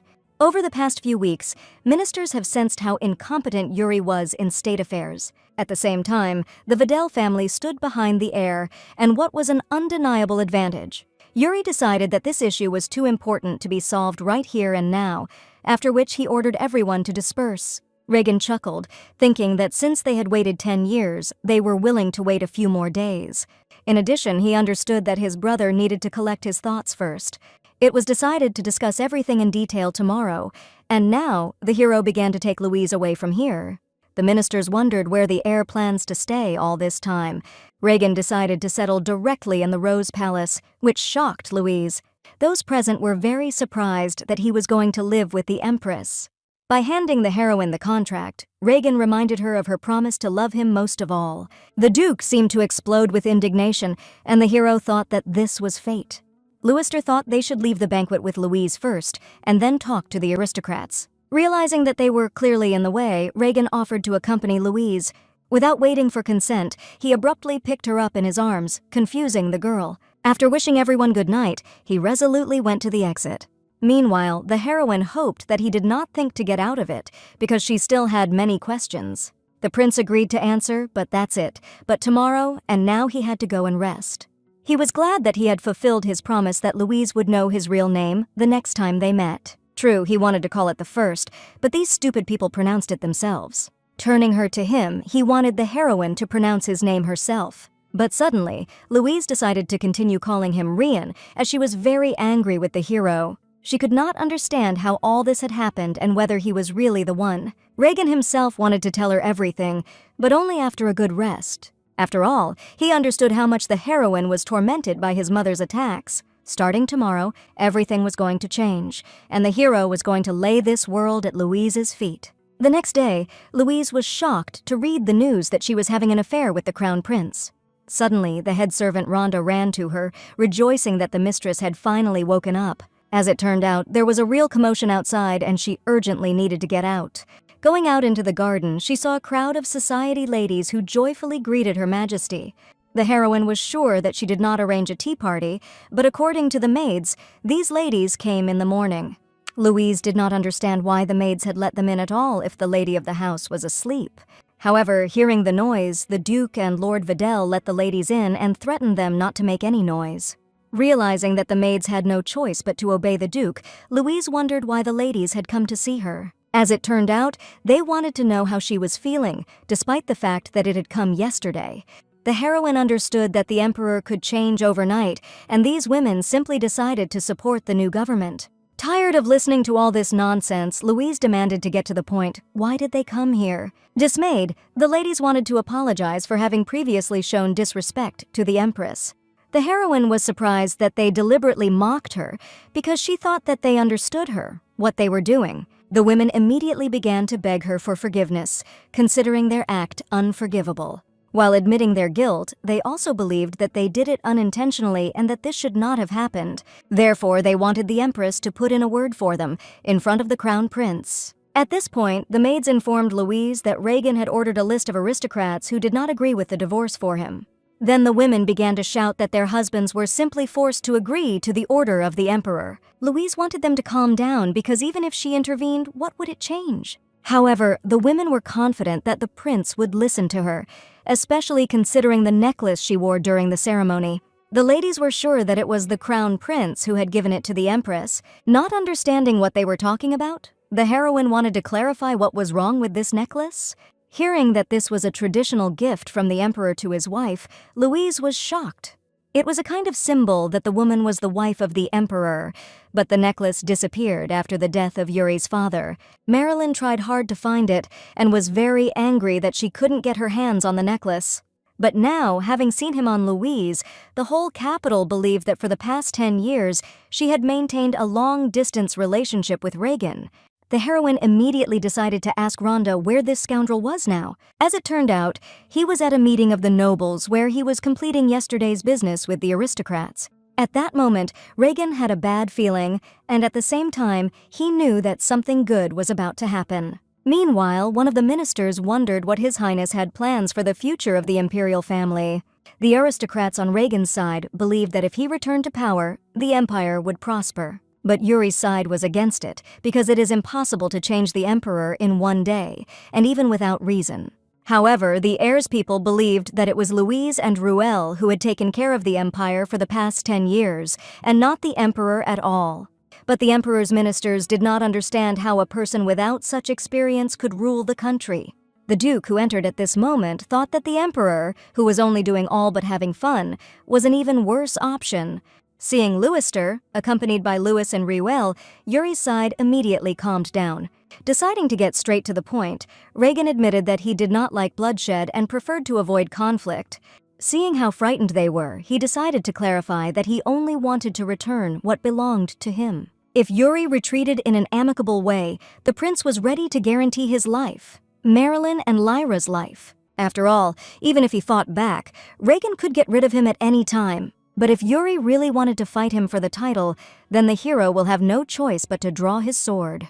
Grinning, Reagan wasn't sure if his brother would be able to hold out against him for even a few seconds. However, the Duke and Louis were against His Highness soiling his hands, believing that the muzzle was their part. Reagan thought that Yuri himself could assess which choice would be most profitable for him. White as chalk, the emperor wanted to clarify whether his brother really guaranteed the life and status of his mother and wife. It was, besides, Marilyn and Lyra lied in a terrible way, and it will not be difficult for the heroes to condemn them. After a short silence, Yuri also decided to find out what his brother would say about Louise. After all, she was still his wife, and why did Reagan let her through? Gathering a lightning bolt in his hand, the hero decided that his brother did not really want to live. The ministers tried to calm him down in horror, because it was just a question. Suddenly, Reagan removed the lightning bolt and ordered silence to be created as it came. At that moment, the doors of the hall opened, and a servant entered and announced the arrival of the Empress. Waving goodbye to everyone, Reagan hurried to her, pretending that he had urgent business. Louis was a little worried about this, believing that the hero should be torn away from his sister, but the Duke was calm. Gathering the fire in his hand, Louister did not care that he was the emperor and the Duke did not want to leave him alone.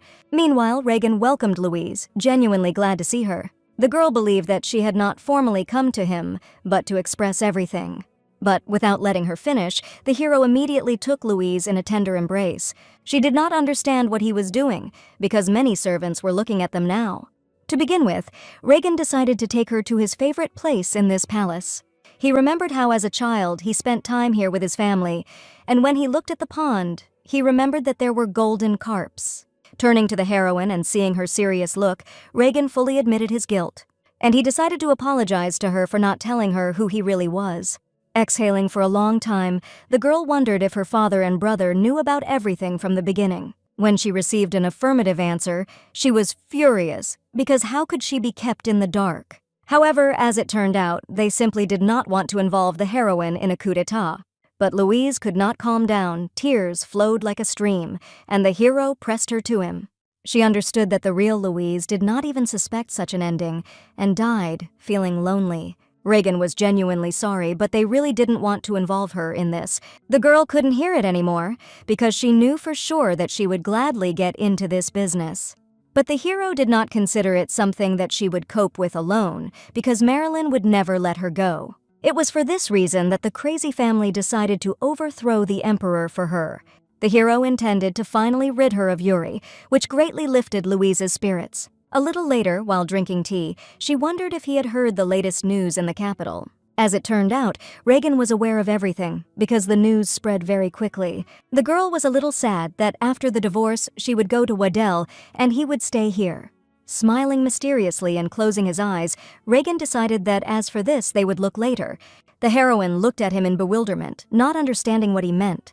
Suddenly, Reagan decided to find out when Louise would stop pretending, which puzzled her even more. At that moment, Roel suddenly came with the aristocrats, carrying a document of abdication signed by the emperor. The ministers immediately began to congratulate the hero on his return to his rightful place. Deciding not to delay the abdication and coronation ceremony, Reagan decided to arrange it tomorrow.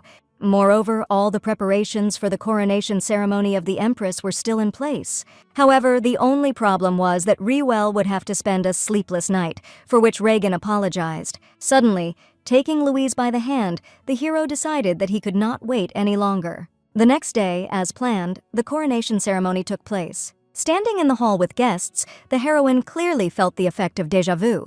Most recently, the coronation ceremony of the Empress was held, and now there was the coronation ceremony of the Emperor. Approaching Louise, the former Emperor Yuri hoped that she would not refuse to talk to him in private. However, the girl did not understand. Did they have anything to talk about? But the hero wanted to know if, reproaching him for his ties with Lyra, Louise was really in a relationship with Reagan for a long time? In response, the heroine thought that over the past 10 years, she had not left the castle and could not even send a letter. In addition, she did nothing but do Yuri's work, and now he accuses her of having an affair with her brother, whom she did not see in person. Approaching them, Marilyn ordered her son to immediately stop interrogating the Empress. The woman began to apologize for the behavior of her son, who was simply upset about the situation. Smiling nervously, she pretended to understand how hard it had been for the girl all this time. Admitting that she was wrong, she was ready to do anything, if only the heroine would give them another chance. However, even if she kneeled before her, Louise had no intention of changing her decision to divorce. Marilyn wanted to object, but His Highness's arrival was announced. The doors swung wide open and Reagan began to enter the hall, walking with a proud gait. Sitting on the throne and looking around, he was grateful to everyone present for their coming. He was also happy to take on the imperial powers, which Yuri safely resigned. Everyone began to congratulate the new emperor, and Marilyn shook with anger. First of all, Reagan issued a decree that his brother would return to the position of second prince. Hearing about this, many of the guests were impressed by the magnanimity of the sovereign. In addition, his mother also reverted to her status, retaining the privileges of a member of the imperial family. However, the investigation into the alleged murder of Louise continued, which greatly frightened Marilyn. But the people supported this decision, considering it very fair. Listening to his speech, Louise was sure that since the emperor had changed, she would finally be able to leave the post of empress. At that moment, Reagan just remembered her and decided to move on to the most important thing. The heroine is determined to hear about the divorce and get the opportunity to return to a free life. Smiling, the new emperor decided that the empress remained in her place.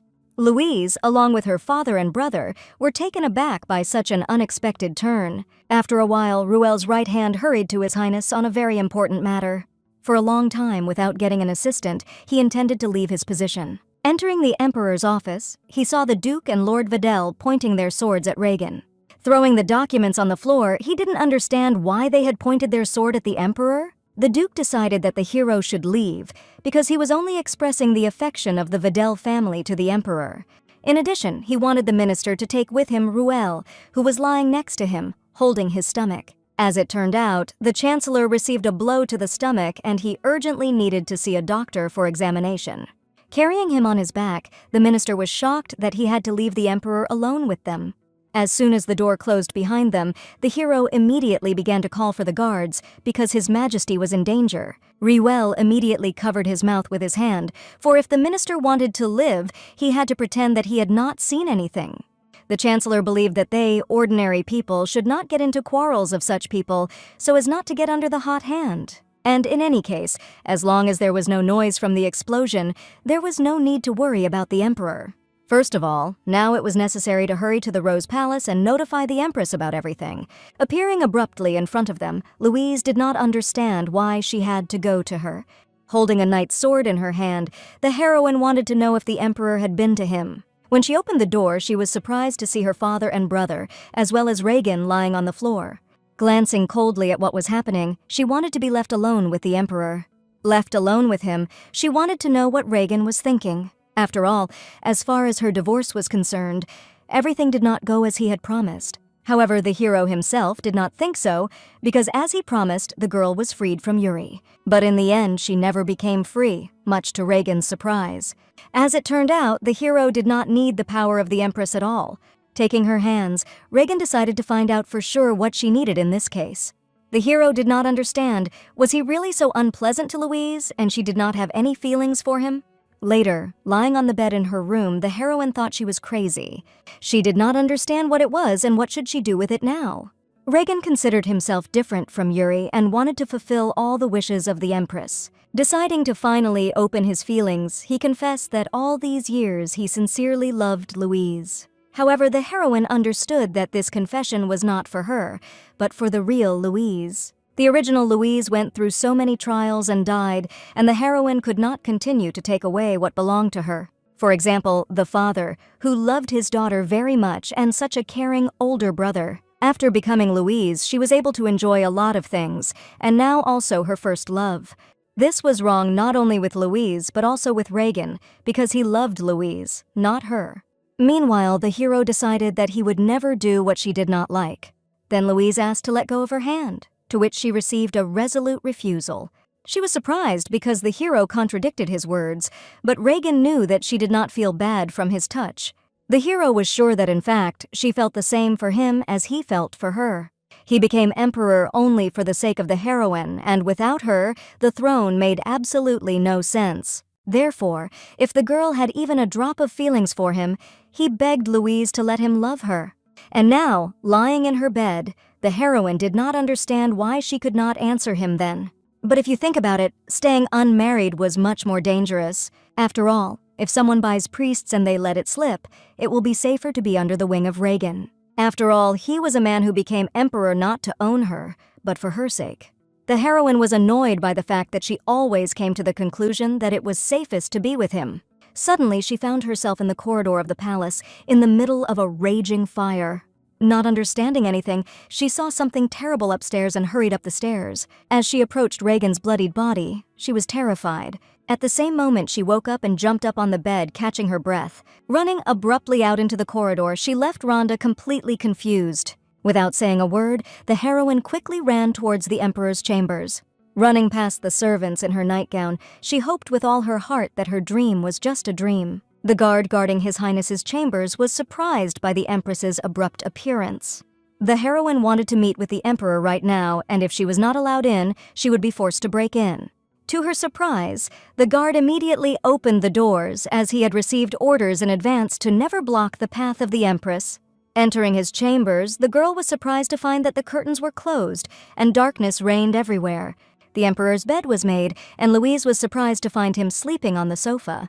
Sitting down next to him, she leaned against his chest, wanting to hear the sound of her heart beating. When she heard it, she was glad it was okay, and it turned out to be just a bad dream. Convinced that everything was fine, she decided to leave quietly, but suddenly Reagan grabbed her by the arm.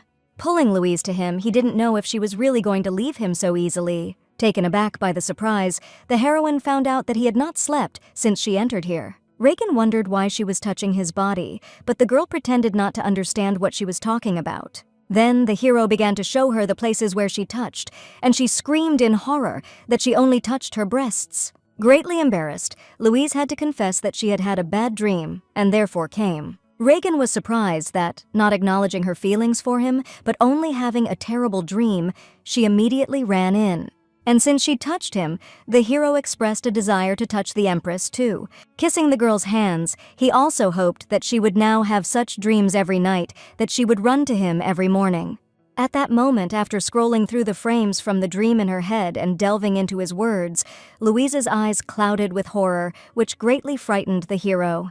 Hugging her tightly, Reagan repeated several times that he was alive and everything was fine. Suddenly, someone's voice was heard from behind the door, wanting to enter His Majesty's room, causing the heroine to jump away from him. Getting up, the hero went to the window and pulled back the curtain, letting the sunlight into the room. He believed that dreams were the opposite of reality, which meant that Louise's nightmare was a good sign. However, Reagan was very surprised by the way she ran to him. Not understanding what it was about, Louise suddenly found herself in a nightie, frozen in place with shock.